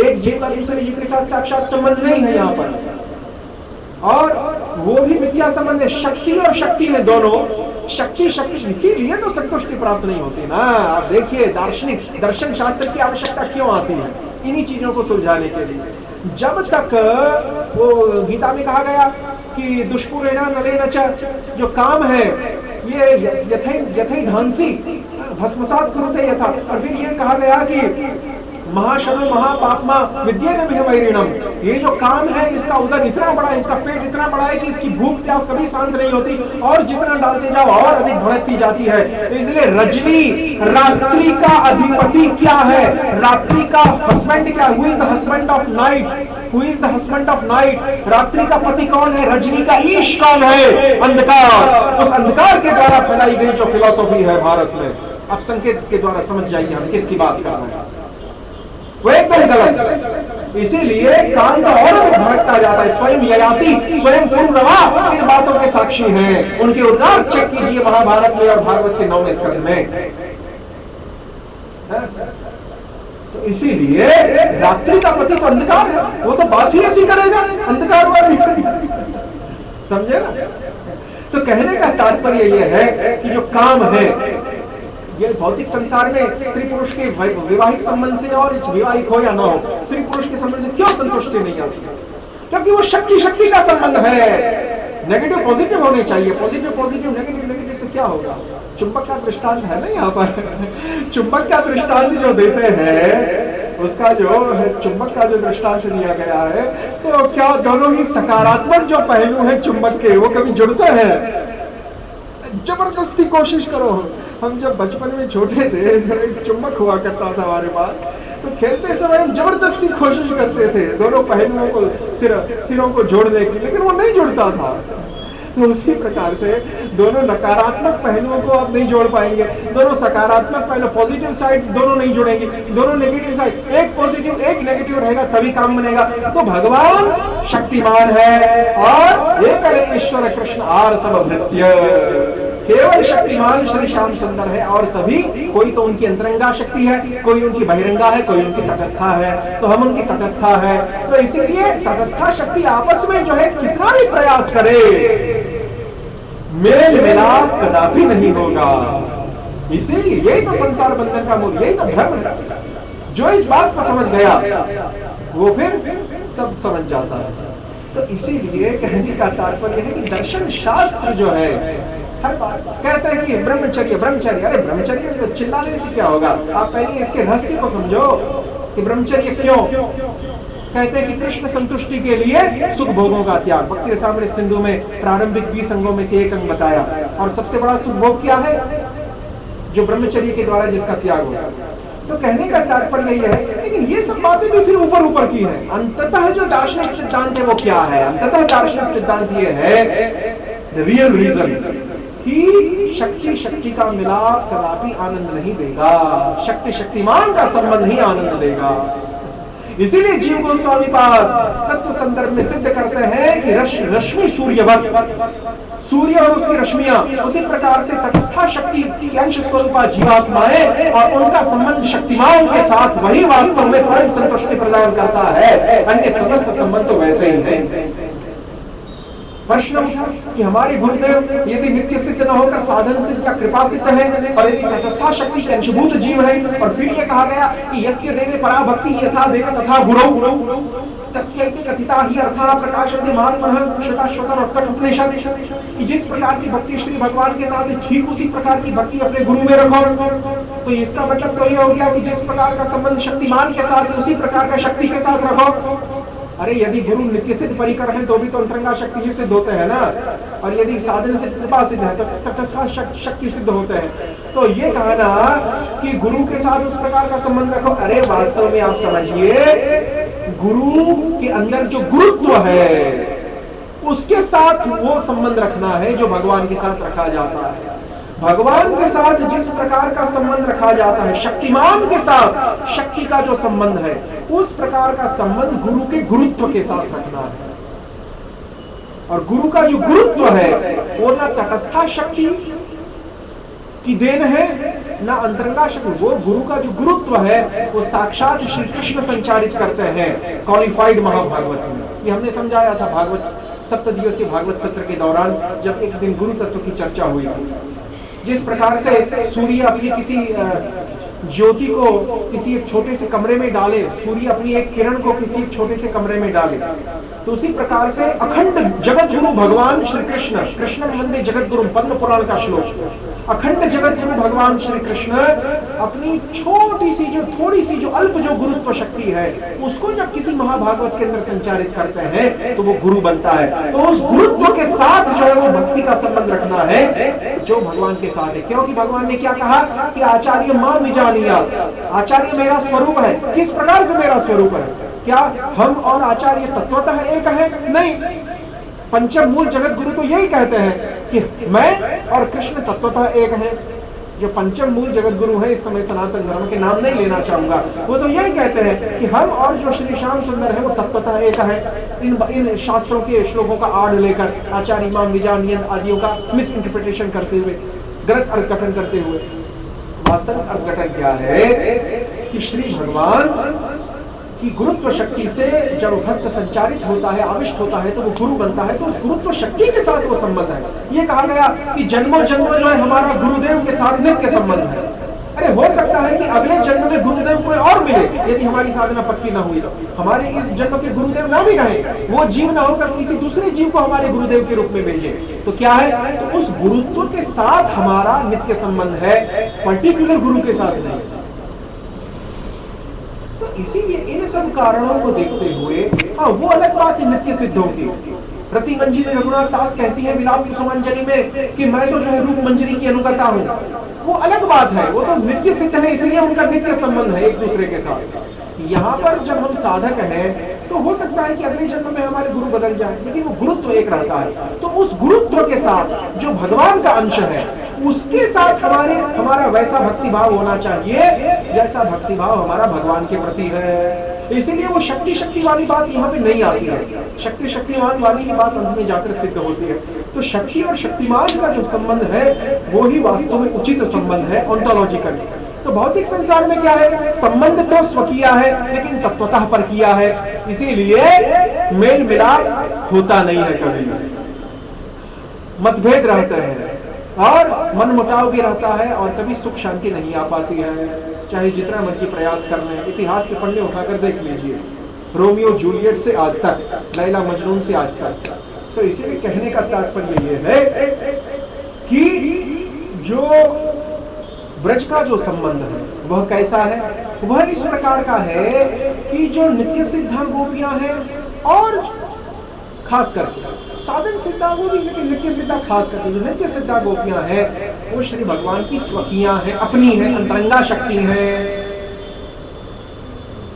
और उनके साथ श्री भगवान शक्तिमान का संबंध तो तत्वतः स्वकीय है, निज रूपतया कलाभिः, लेकिन संबंध की दृष्टि से परकिया हो जाती है, भाव परकिया रहता है। श्री कृष्ण की अपनी होने के बावजूद भी विवाह बंधन न होने के कारण भाव परकिया है। ऐसा भाव रहता है कि हम किसी पराये से हमारा विवाह हुआ है और श्री कृष्ण हमारे लिए पराये हैं, लेकिन ये परकिया का केवल भाव रहता है अप्रकट लीलाओं में, जबकि भौम ब्रज की जो प्रकट लीला है उसमें केवल भाव ही नहीं रहता, ये प्रैक्टिकली एग्जिबिट होता है।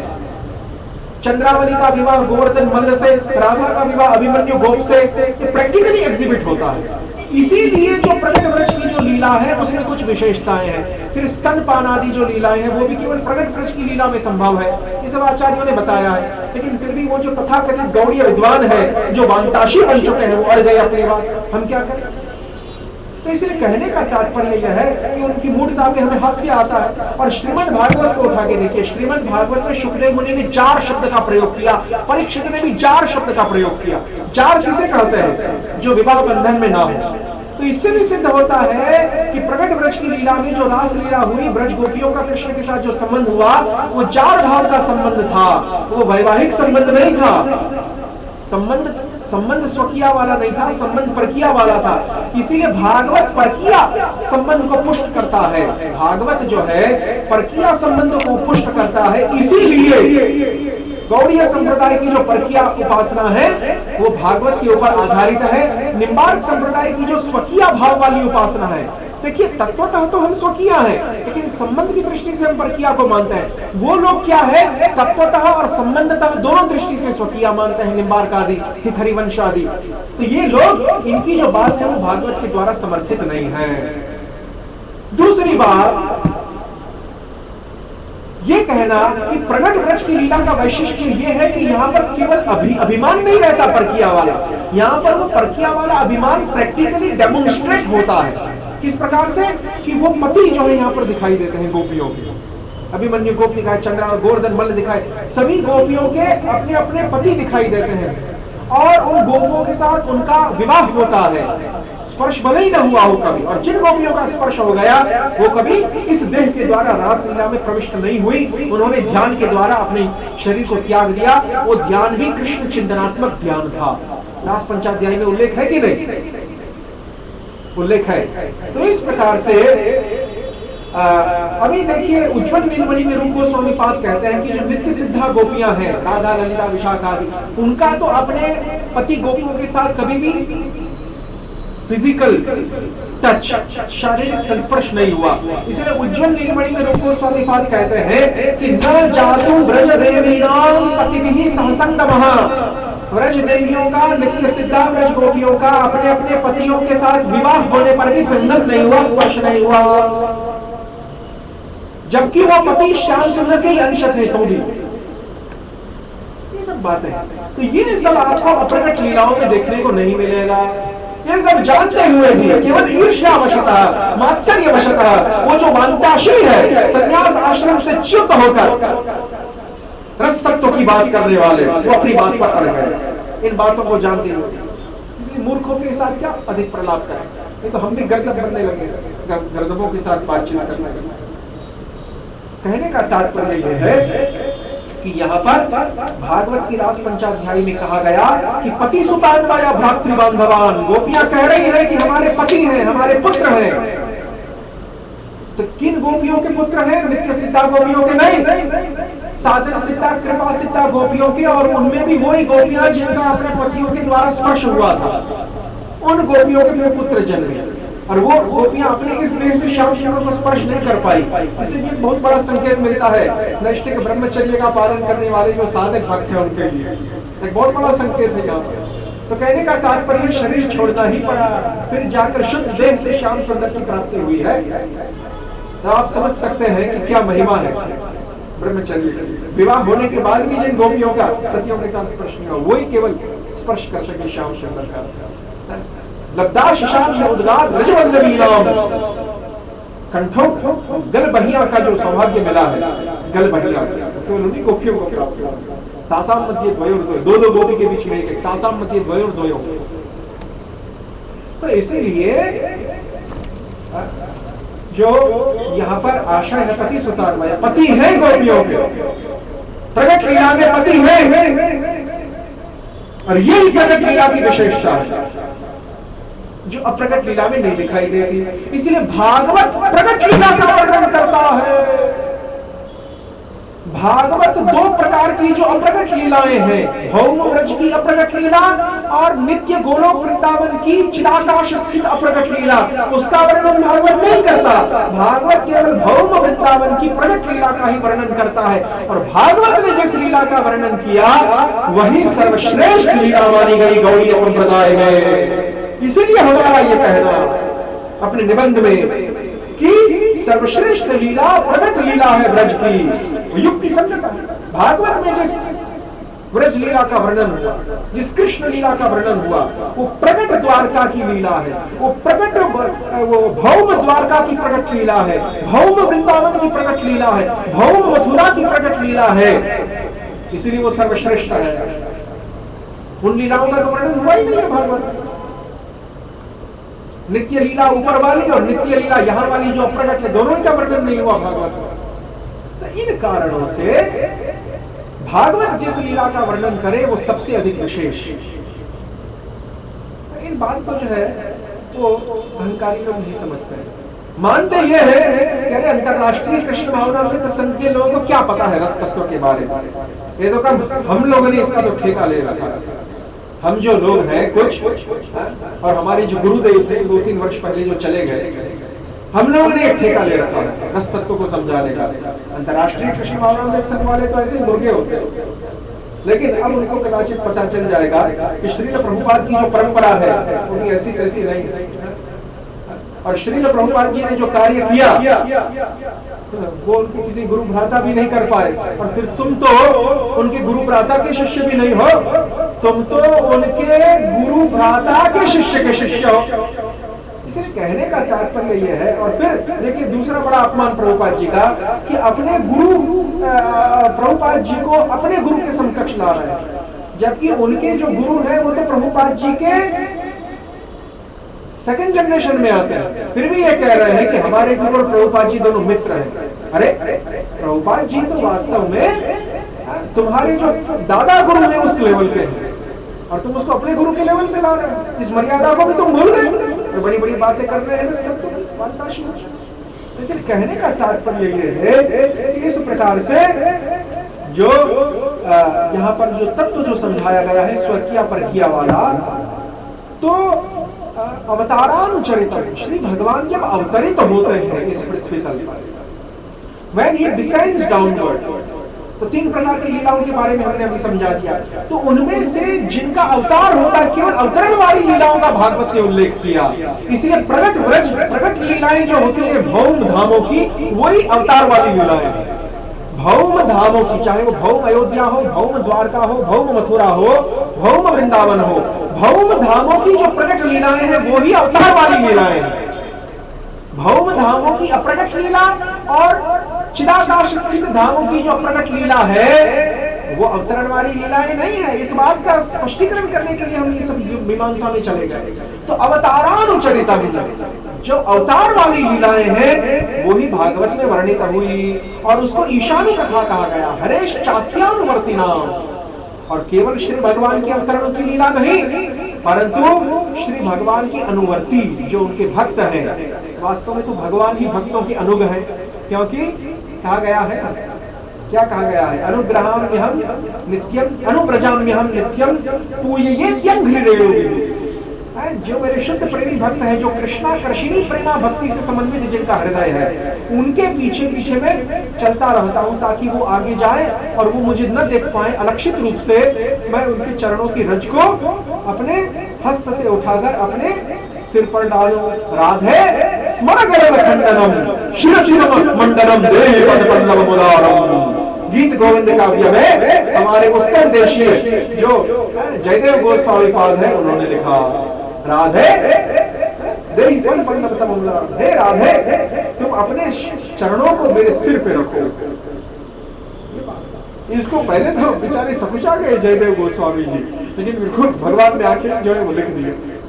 कहने का तात्पर्य यह है कि यहाँ पर भगवान और उनके भक्तों का चरित्र, इसीलिए उसको भागवत कहा गया। केवल भगवान का चरित्र नहीं, उनके भक्तों का भी चरित्र है, क्योंकि आराधना नाम सर्वेषाम विष्णु आराधनम तस्मात् परतरं देवी तदीयानां समर्चनम। जो भगवतीय हैं, जो तटीय हैं, उनकी आराधना भगवान की आराधना से भी बढ़कर है। इन कारणों से भगवान ने कहा कि हम भक्त पराधीनों, तो भक्तों के पराधीन। इन समस्त कारणों से हमारे गौड़ीय संप्रदाय ने क्या स्वीकारा, हमारे गौड़ीय संप्रदाय ने सर्वोत्कृष्ट उपासना की पद्धति के रूप में क्या स्थापित किया? यह स्थापित किया कि शक्तिमान के साथ, अब यहां पे फिर कुछ बातें समझानी पड़ेंगी, क्योंकि शक्तिमान के साथ संबंध ही काम का है, शक्ति के साथ संबंध काम का नहीं होता, यह पहले समझा चुके हैं। लेकिन यहाँ पे फिर से कुछ उल्टा देखने को मिल रहा है। भावोल्लास रति जो है, जिसको उन्नत उज्ज्वल रस कहा गया, जिसको मंजरी भाव भी कहा गया, वो क्या है? उस रति के विषय कृष्ण नहीं है। भावोल्लास रति का आश्रय तो मंजरी है, गोपी है स्वयं, लेकिन भावोल्लास रति के विषय कृष्ण नहीं है। यही एकमात्र ऐसी रति है कि जिसके विषय कृष्ण नहीं है, शक्तिमान तत्व नहीं है। अन्य जितनी भी रतियां हैं, मादनाख्य महाभाव है तो उसका विषय कृष्ण है, राधा जी का मादनाख्य महाभाव है, उसका विषय कृष्ण है। अन्य जितने भी रस हैं, दास्य वात्सल्य आदि ब्रज में, उनके विषय भी कृष्ण है। फिर द्वारका मथुरा अयोध्या आदि धामों में, वैकुंठ आदि धामों में भी जो पंचरस है, उनके भी विषय जो है शक्तिमान तत्व है। लेकिन ये ही एकमात्र ऐसी रति है जिनके विषय शक्तिमान तत्व नहीं है, भावोल्लास रति। गौड़ीय संप्रदाय की जो उपासना है, रम्या काचिन उपासना व्रजवधू वर्गेण या कल्पिता, आराध्यो भगवान ब्रज तद्धाम वृंदावनम। तो भावोल्लास रति क्या है? रूप गोस्वामी उज्ज्वल नीलमणि में समझाते हैं, भावोल्लास रति के विषय श्री कृष्ण नहीं है। भावोल्लास रति की विषय भगवान श्री कृष्ण की आद्या शक्ति हलादिनी घनभूता वृषभानुनंदिनी राधिका। इसीलिए रूपानुग जो मंजरी वर्ग है, रूप मंजरी की अनुगमन करने वाली, रूप गोस्वामी का अनुगमन करने वाले जो गौड़ीय मंजरी वर्ग है, उनका साक्षात संबंध श्री कृष्ण से है ही नहीं। श्री कृष्ण के साथ तो साइड वाला संबंध है, साक्षात संबंध उनका केवल श्री वृषभानुनंदिनी के साथ है, क्योंकि उनकी जो भावोल्लास रति है उसकी विषय वृषभानुनंदिनी है, शक्तिमान तत्व कृष्ण नहीं है। वृषभानुनंदिनी के साथ उनका डायरेक्ट रिलेशन है, स्वामिनी का, दास्य भाव का। इसीलिए श्रृंगार मिश्रित दास्य है ये मंजरी भाव। और जीवात्मा के लिए सर्वोत्कृष्ट यदि कोई साध्य चीज हो तो वो है मंजरी भाव। और इसी बात को महाप्रभु ने बताया है, और यही ऐसी बात थी जो ब्रह्मा जी के एक दिन में एक ही बार बताई जाती है। अनर्पित चरिम चिरात करुणयावतेन कलौ समर्पयित मन्नतोज्ज्वल रसाम सुभक्ति श्रियम। विदग्ध माधव नाटक में रूप गोस्वामी का साहसिक उद्घोष, बोल्ड प्रोक्लेमेशन। इन कारणों से भावोल्लास रति की विषय तो राधिका है। और आपने ये कहा कि शक्ति शक्ति का संबंध कभी काम में आता नहीं है, शक्ति का केवल शक्तिमान के साथ संबंध होना चाहिए। लेकिन यहां पर एक चीज भूल रहे हैं, किन दो शक्तियों का संबंध काम में नहीं आता? एक तटस्था शक्ति का अन्य तटस्था शक्ति के साथ संबंध काम में नहीं आता, पर एक तटस्था शक्ति का संबंध अंतरंगा शक्ति के साथ बिल्कुल बिल्कुल काम में आता है। किस प्रकार से काम में आता है कि जो तटस्था शक्ति जो आह्लादिनी शक्ति, जो अंतरंगा शक्ति श्रीमती राधिका श्री कृष्ण को भी अपने मद से चूर करके मदन मोहन मोहिनी बन जाती है, वह अंतरंगा शक्ति के साथ यदि जीवात्मा संबंध रखेगा तो वह क्या कृतकृत्य नहीं हो सकता? जो अंतरंगा शक्ति शक्तिमान श्री कृष्ण को मद से चूर कर देती है, विघूर्णित नेत्र कर देती है, विघूर्णित नेत्र, कृष्ण के श्याम सुंदर के नेत्र मद के मारे घूर घूर चकराने लगते हैं वृषभानु नंदिनी के संग, विघूर्णित नेत्र जो कर देती है श्याम सुंदर को, शक्तिमान तत्व। और वही शक्तिमान तत्व श्री कृष्ण जिस मातनाख्य महाभाव राधिका को यहाँ इमिटेट करने आए थे, लेकिन उसके ज्वार भाटे को सहन नहीं कर पाए, कभी तो कछुए की तरह सिकट जाते थे और कभी जो है अति दीर्घ हो जाते थे अजगर की तरह, वो वृषभानु नंदिनी क्या वो एक जीवात्मा को संतुष्ट नहीं कर सकती? जो शक्तिमान तत्व को अपने मद से आक्रांत कर देती है, वो जीवात्मा को संतुष्ट नहीं कर सकती? अवश्य कर सकती है। इसीलिए जो भावोल्लास रति है कि साक्षात संबंध केवल राधिका से है, और श्री कृष्ण के साथ संबंध इसीलिए है क्योंकि श्री कृष्ण जो है हमारी स्वामिनी राधिका के प्राणनाथ है, बाकी और कोई संबंध नहीं है श्री कृष्ण के साथ। इसीलिए इन सब बातों को देखते हुए जो यहाँ पर जो कहा गया कि हरेश चास्यानुवर्तिना, भगवान के भक्तों का चरित्र, तो गौड़ीय संप्रदाय तो भगवान के भक्त को ही प्राधान्य देता है, और भगवान के भक्तों में सर्वश्रेष्ठा कौन? कर्मिभ्यः परितो हरे प्रियतया व्यक्तिज्ञानिनः तेभ्यो ध्यानम् भक्ति परमाः प्रेमैकनिष्ठास्ततः तेभ्यस्ताः पशुपाल भक्तजदृशः ताभ्यो किसाराधिका पृष्ठा तद्वदीयं तदीय सरसी कामना श्रेष्ठः कृति। रूप गोस्वामी पादोपदेशामृत में श्री राधिका से बढ़कर और कोई भक्त नहीं है। लघु भागवतामृत में भी वही सिद्धांत बताया रूप गोस्वामी ने, फिर विष्णु चक्रवर्ती ने भागवतामृत काल में भी वही सिद्धांत दोबारा प्रतिपादित किया, और मूलतः सनातन गोस्वामी ने बृहद भागवतामृत में वो सिद्धांत बताया, और अनयाराधितो नूनम् भगवान हरिरीश्वरः श्लोक की व्याख्या में भी गौड़ीय गोस्वामी वृंद ने यही सिद्धांत बताया कि श्रीमती राधिका की जो उपासना है वो सर्वश्रेष्ठ है। लेकिन श्रीमती राधिका की उपासना भी युगल रूप से, विविध रूप से नहीं, अकेले नहीं, श्याम सुंदर के साथ मिलित, लेकिन श्याम सुंदर के साथ डायरेक्ट संबंध नहीं। ये सब बहुत सारे इसमें पहलू हैं। श्याम सुंदर के साथ डायरेक्ट संबंध नहीं, साक्षात संबंध नहीं, लेकिन फिर भी श्याम सुंदर से मिलित जो राधिका का रूप है उसकी उपासना। पंचम मूर्ख जगत जो जिस प्रकार से केवल राधिका की मूर्ति स्थापित करके उपासना का प्रवर्तन कर रहे हैं वो गलत, वो जो है गौड़ीय संप्रदाय महाप्रभु जी के द्वारा स्वीकृत नहीं है। तो इस प्रकार से यहाँ पर अवतारानुचरितम हरेश्चास्यानुवर्तिनाम पुंसामीश कथा प्रोक्ता नाना ख्यानों ब्रह्मिता। और ये जो ईश की कथा है भगवान और उनके भक्तों की, उसमें फिर नाना नाना उपाख्यान आख्यान आदि आके भी मिल जाते हैं। समय सीमा तो प्राप्त हो चुके हैं, यहाँ पर विराम देंगे। किसी को कोई प्रश्न हो, जिज्ञासा हो तो सहर्ष प्रस्तुत कर सकते हैं।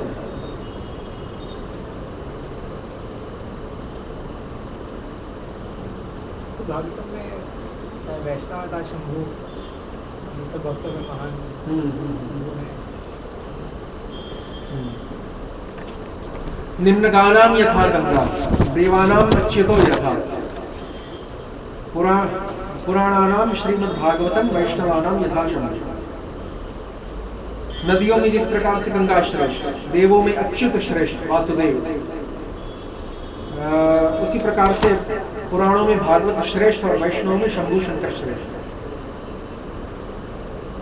लेकिन आप शायद भूल रहे हैं कि उसी भागवत में यह भी कहा है दशम स्कंद में कि अनयाराधितो नूनम् भगवान हरिरीश्वरः। इस गोपी ने जिस प्रकार से उपासना की है हरि की उस प्रकार से और किसी ने नहीं की, ये भी उसी भागवत में। फिर भगवान 11वें स्कंद में उद्धव को जो कहते हैं कि उद्धव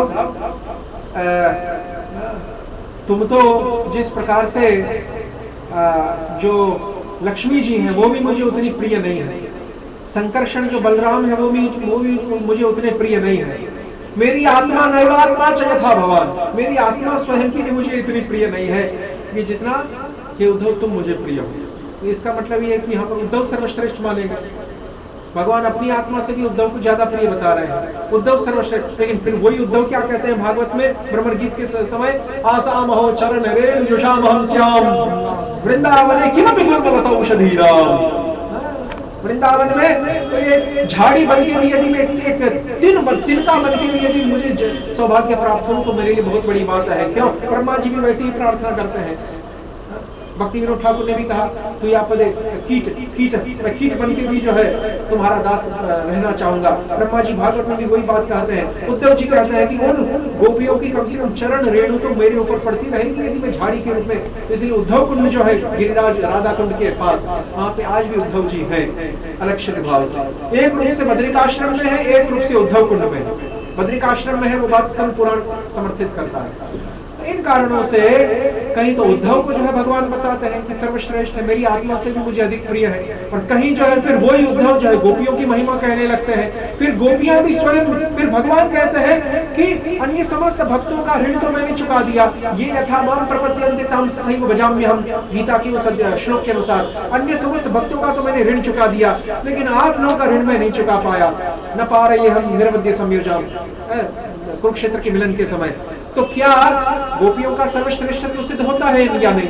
और गोपियों में भी राधा जी का सर्वश्रेष्ठत्व सिद्ध हुआ नहीं। और अभी तो उन्होंने भगवान हरि ईश्वर हमारे श्लोक से फिर भगवान शंकर को, जो कि बहुत ही राधा जी की तुलना में तो बहुत ही नीचे स्तर वाले भक्त हैं, बृहद भागवतामृत को देख लीजिए कितनी कितनी श्रेणियां हैं उत्तर उत्तर। तो इस प्रकार से, लेकिन फिर भागवत ऐसा क्यों कहता है? और जीव गोस्वामी पाद को बादशाह अकबर ने बुलाया फतेहपुर सिकरी में। फतेहपुर सिकरी जो आगरे के पास है, वहाँ पे पहले राजधानी थी मुगल सुल्तनत की, फिर वहाँ जाके दिल्ली में स्थानांतरित हुई। तो फतेहपुर सिकरी में एक बहुत बड़ा वो विवाद चला अकबर के दरबार में कि हिंदू धर्म में गंगा श्रेष्ठ है या यमुना श्रेष्ठ है, क्योंकि वो इलाका ही गंगा यमुना वाला है, हिंदी स्पीकिंग बेल्ट पूरा। तो गंगा श्रेष्ठ है या यमुना श्रेष्ठ है? तो वहां पे जो है पंडितों के बीच में विवाद हुआ। किसी ने कहा गंगा श्रेष्ठ है, किसी ने कहा नहीं यमुना श्रेष्ठ है। और फिर जीव गोस्वामी पाद को बुलाने वाले, तो जीव गोस्वामी पाद ने कहा कि देखो बादशाह अकबर को जाके कहो कि हम तभी फतेहपुर सिकरी जाएंगे जब रात्रि होने से पहले हमें ब्रज में वापस लौटाया जाए, क्योंकि क्षेत्र संन्यास का नियम ले रखा है हमने। तो अकबर ने कहा, अकबर ने जो है द्रुतगामी जो अश्व है वो भेजे, और पुनः द्रुतगामी अश्वों से 60-80 किलोमीटर की दूरी है मथुरा और फतेहपुर सिकरी के बीच में, वो पुनः जो है वापस लौट आए शाम तक। समय ये सब बढ़िया व्यवस्था थी। ऐसा नहीं कि आजकल ही जो है गाड़ियां हैं और कार है, उस समय भी जो है 80-90 किलोमीटर एक दिन में पार कर सकते थे यदि करना चाहे तो इसीलिए द्रुतगामी अश्व तो तैयार हो गए। फिर जब वहां पे अकबर की सभा में पहुंचते हैं, नाभादास जी के भक्तमान में ये कथा है, 450 साल पहले लिखा गया ग्रंथ है, रामानंदी संप्रदाय के अग्रदेवाचार्य के शिष्य नाभादास जी, और उसके ऊपर सबसे पहले टीकाकार गौड़ीय संप्रदाय के प्रियादास जी। तो भक्तमाल जो है वही सबसे पहला ऑथेंटिक बुक है ना, समस्त संप्रदायों के जो आचार्य और भक्त हैं उनकी जीवनी की बात। ठीक है, गौड़िया संप्रदाय के पास अपने भी कुछ ऐसे किताबें हैं, अपने भी कुछ ऐसे ग्रंथ हैं, भक्ति रत्नाकर आदि, प्रेम विलास, उसके बाद अद्वैत है, प्रेम विलास है, नरोत्तम विलास है। ठीक है, अद्वैत प्रकाश को जो इतना प्रामाणिक ग्रंथ नहीं मानते भक्ति सरस्वती महाराज, लेकिन प्रेम विलास, नरोत्तम विलास, भक्ति रत्नाकर आदि, और बाद परवर्ती काल में गौड़ीय वैष्णव अभिधान जैसे ग्रंथ हमारे। लेकिन समस्त संप्रदायों के भक्तों के यदि जीवन का उल्लेख प्रामाणिक रूप से पहली बार यदि कहीं किया गया हो, समस्त संप्रदायों के भक्तों का जीवन का उल्लेख, वो नाभादास जी भक्तमाल में 450 साल पहले अवधी भाषा में, जिस भाषा में रामचरितमानस लिखा गया। तो कहने का तात्पर्य यह है कि वो ये कथा उसी में आती है। तो फिर जीव गोस्वामी पाद ने वहां जाकर क्या सिद्ध किया? कोई शास्त्र प्रमाण ये सभी चक्रों में ज्यादा नहीं पड़े। जीव गोस्वामी ने यह सिद्ध किया कि श्री कृष्ण कौन है, कि जिनके दर्शन के लिए महाविष्णु तरसते हैं, नारायण तरसते हैं। महाविष्णु ने उस ब्राह्मण बालक का अपहरण किया, और अर्जुन जो है कृष्ण को लेकर समस्त त्रिलोकी में घूम आए। भागवत के अंतिम अध्यायों की बात। और फिर अंत में जाके जो कारण समुद्र है, भौतिक जगत के उस पार, तटस्थ जगत जिसको कहते हैं, जहाँ कारण रक्षक महाविष्णु का निवास है, वहां पर जाकर जब महाविष्णु से मिले तो महाविष्णु मुस्कुरा दिए, अरे अरे वो तो यहाँ पे ही है ब्राह्मण का बालक मेरे पास। तो कृष्ण बलराम ने अर्जुन ने मानो ये कहा, अरे आप तो यमराज नहीं है, आपकी ये ड्यूटी नहीं थी इस तरह से इसको उठा के यहाँ लाने की। महाविष्णु ने कहा आपके दर्शन जो कर रहे थे।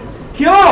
क्योंकि श्री कृष्ण का माधुर्य ऐसा है कि स्वयं श्री कृष्ण जब मोहित हो जाते हैं, वो श्लोक आया है ना उज्ज्वल नीलमणि में, द्वारका स्थित श्री कृष्ण अपने प्रतिबिंब को जब देखा वहां पर स्फटिक मणि के स्तंभ में, तो अपने ही रूप का आलिंगन करने के लिए तरस उठे।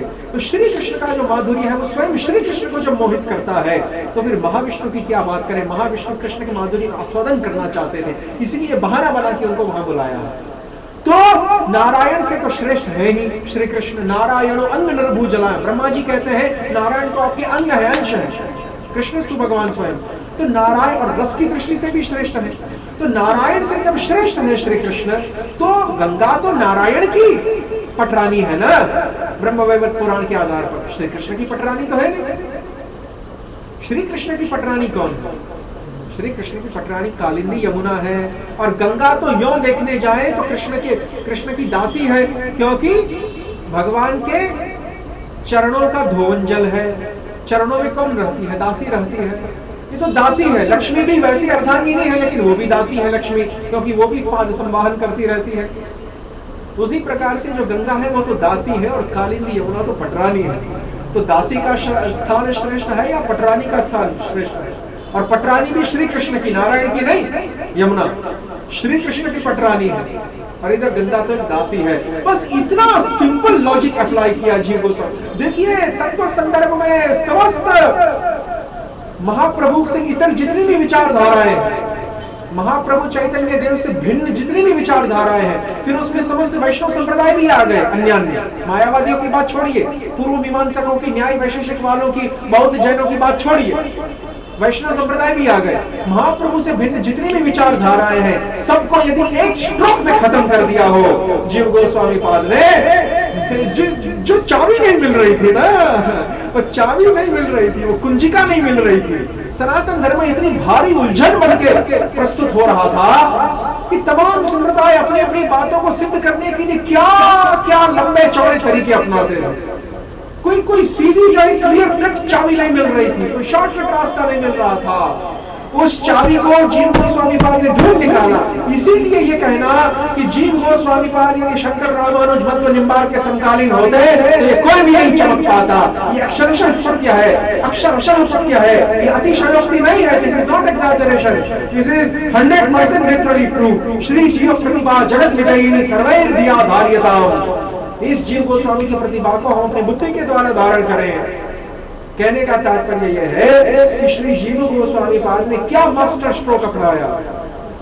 मास्टर स्ट्रोक क्या है उनका?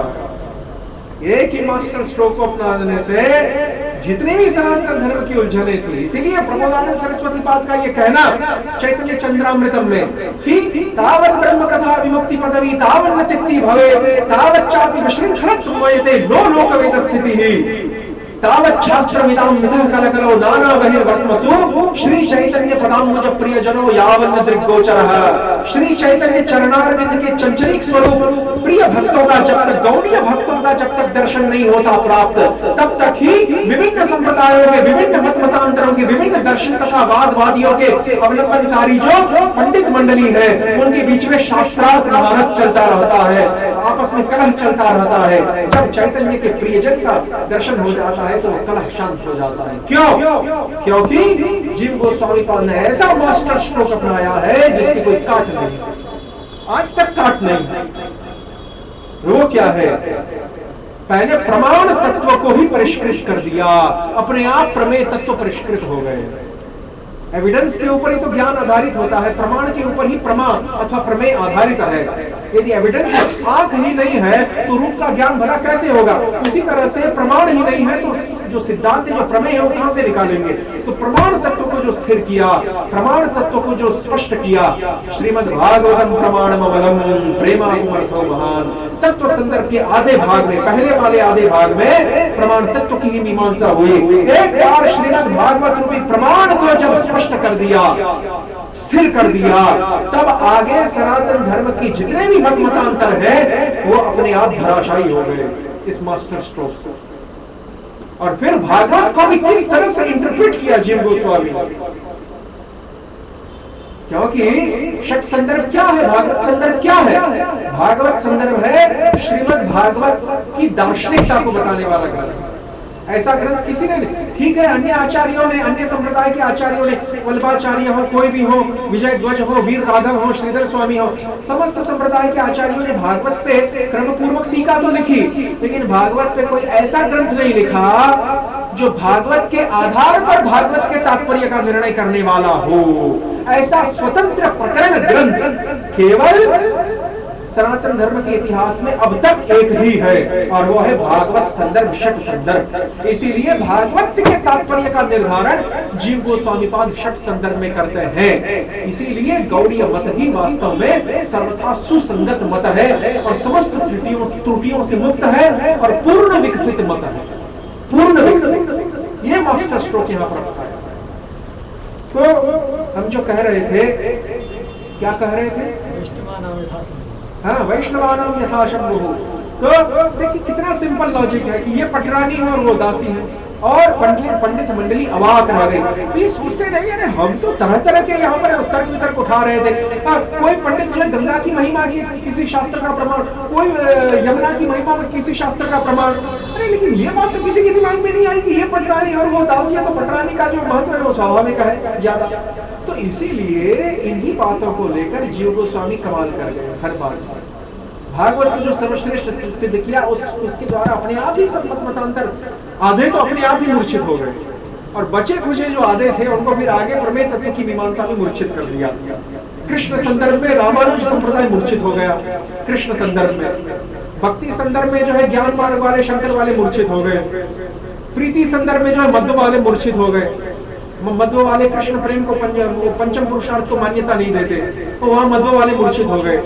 भक्ति संदर्भ में जो है ज्ञान मार्ग शंकराचार्य मूर्छित हो गए। कृष्ण संदर्भ में रामानुज बेचारे मूर्छित हो गए, घबरा कर भाग गए वहां से। और जो प्रथम जो तीन संदर्भ है, तत्व भगवत और परमात्मा, उसमें तो फिर जो है शंकराद्वैत है, बौद्ध है, जैन है, न्याय वैशेषिक है, पूर्व मीमांसा है, वो सभी को वहां पर मूर्छित कर दिया। तो इसीलिए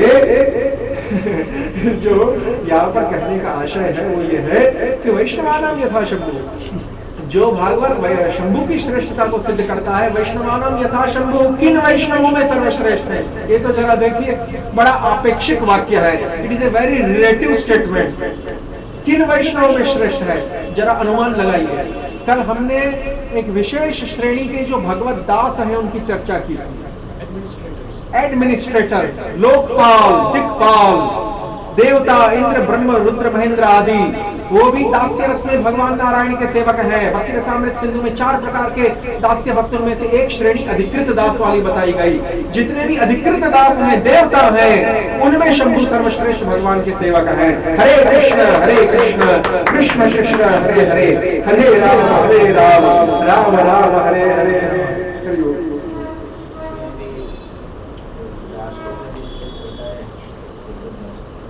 थोड़ा जोर से हाँ।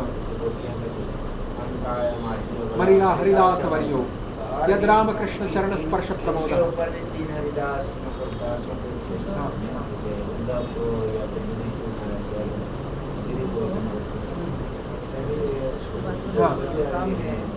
गोपियों के ऊपर,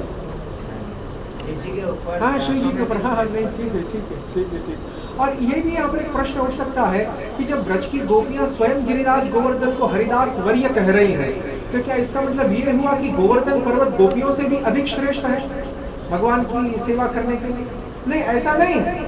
लेकिन भक्त का सबसे बड़ा जो भक्त होता है उसका स्वभाव क्या है? गोपियां भगवान की सबसे बड़े भक्त हैं। उनका स्वभाव क्या है कि वो अपने आप को तो कभी भगवान का भक्त मानते ही नहीं है, बृहद भागवतामृत के आधार, और दूसरों को भगवान का भक्त मानते हैं।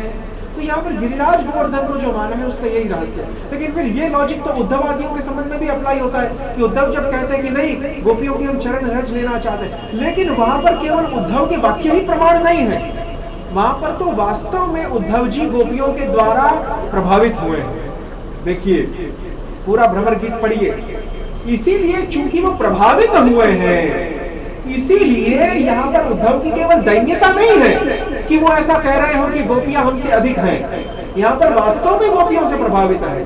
उस प्रकार से गिरिराज गोवर्धन की जो गोपियां प्रशंसा कर रही है, लेकिन गिरिराज गोवर्धन तो साक्षात कृष्ण भी है ना, इसीलिए उसकी कंपैरिजन गोपियों के साथ नहीं हो सकती है। वहां तो केवल गोपियां दैन्यता के वशीभूत होकर उस प्रकार से गिरिराज गोवर्धन की सराहना कर रहे हैं। तो हाँ, बहुत सारे ऐसे पहलू हैं कि ब्रह्मा रुद्र आदियों से तो अन्यों को भी बहुत बड़ा बताया गया है भागवत में। ठीक, हरे कृष्ण कृष्ण कृष्ण हरे हरे, हरे राम राम राम हरे हरे। ताई गौर प्रेमानंदे जी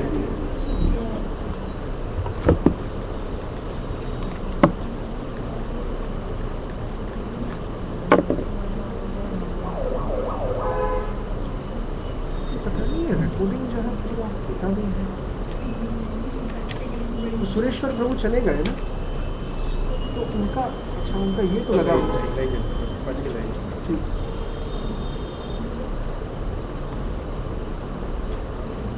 आज ये का अपने जो आप कैसे ये बंद हो जाता है? चार्जिंग नहीं होएगा मार्केट ना ना, कई बार क्या होता है ये एक्सटर्नल माइक लगाने से जूक बॉक्स का रिकॉर्डिंग बीच में से अपने आप बंद हो जाता है। ऐसा पहले भी हुआ है। एमनम स्पीकर नहीं तुम्हारा आईफोन में एमनम हसे वो है, लेकिन वो पंखे को कैच करेगा, पंखे की आवाज़ को, इसीलिए। तो अभी मैं सुरेश्वर प्रभु की रिकॉर्डिंग में से कॉपी करूंगा आपको। ये अच्छा है कि दोनों लोग रिकॉर्ड कर रहे हैं, इसने कई बार धोखा दिया है। यस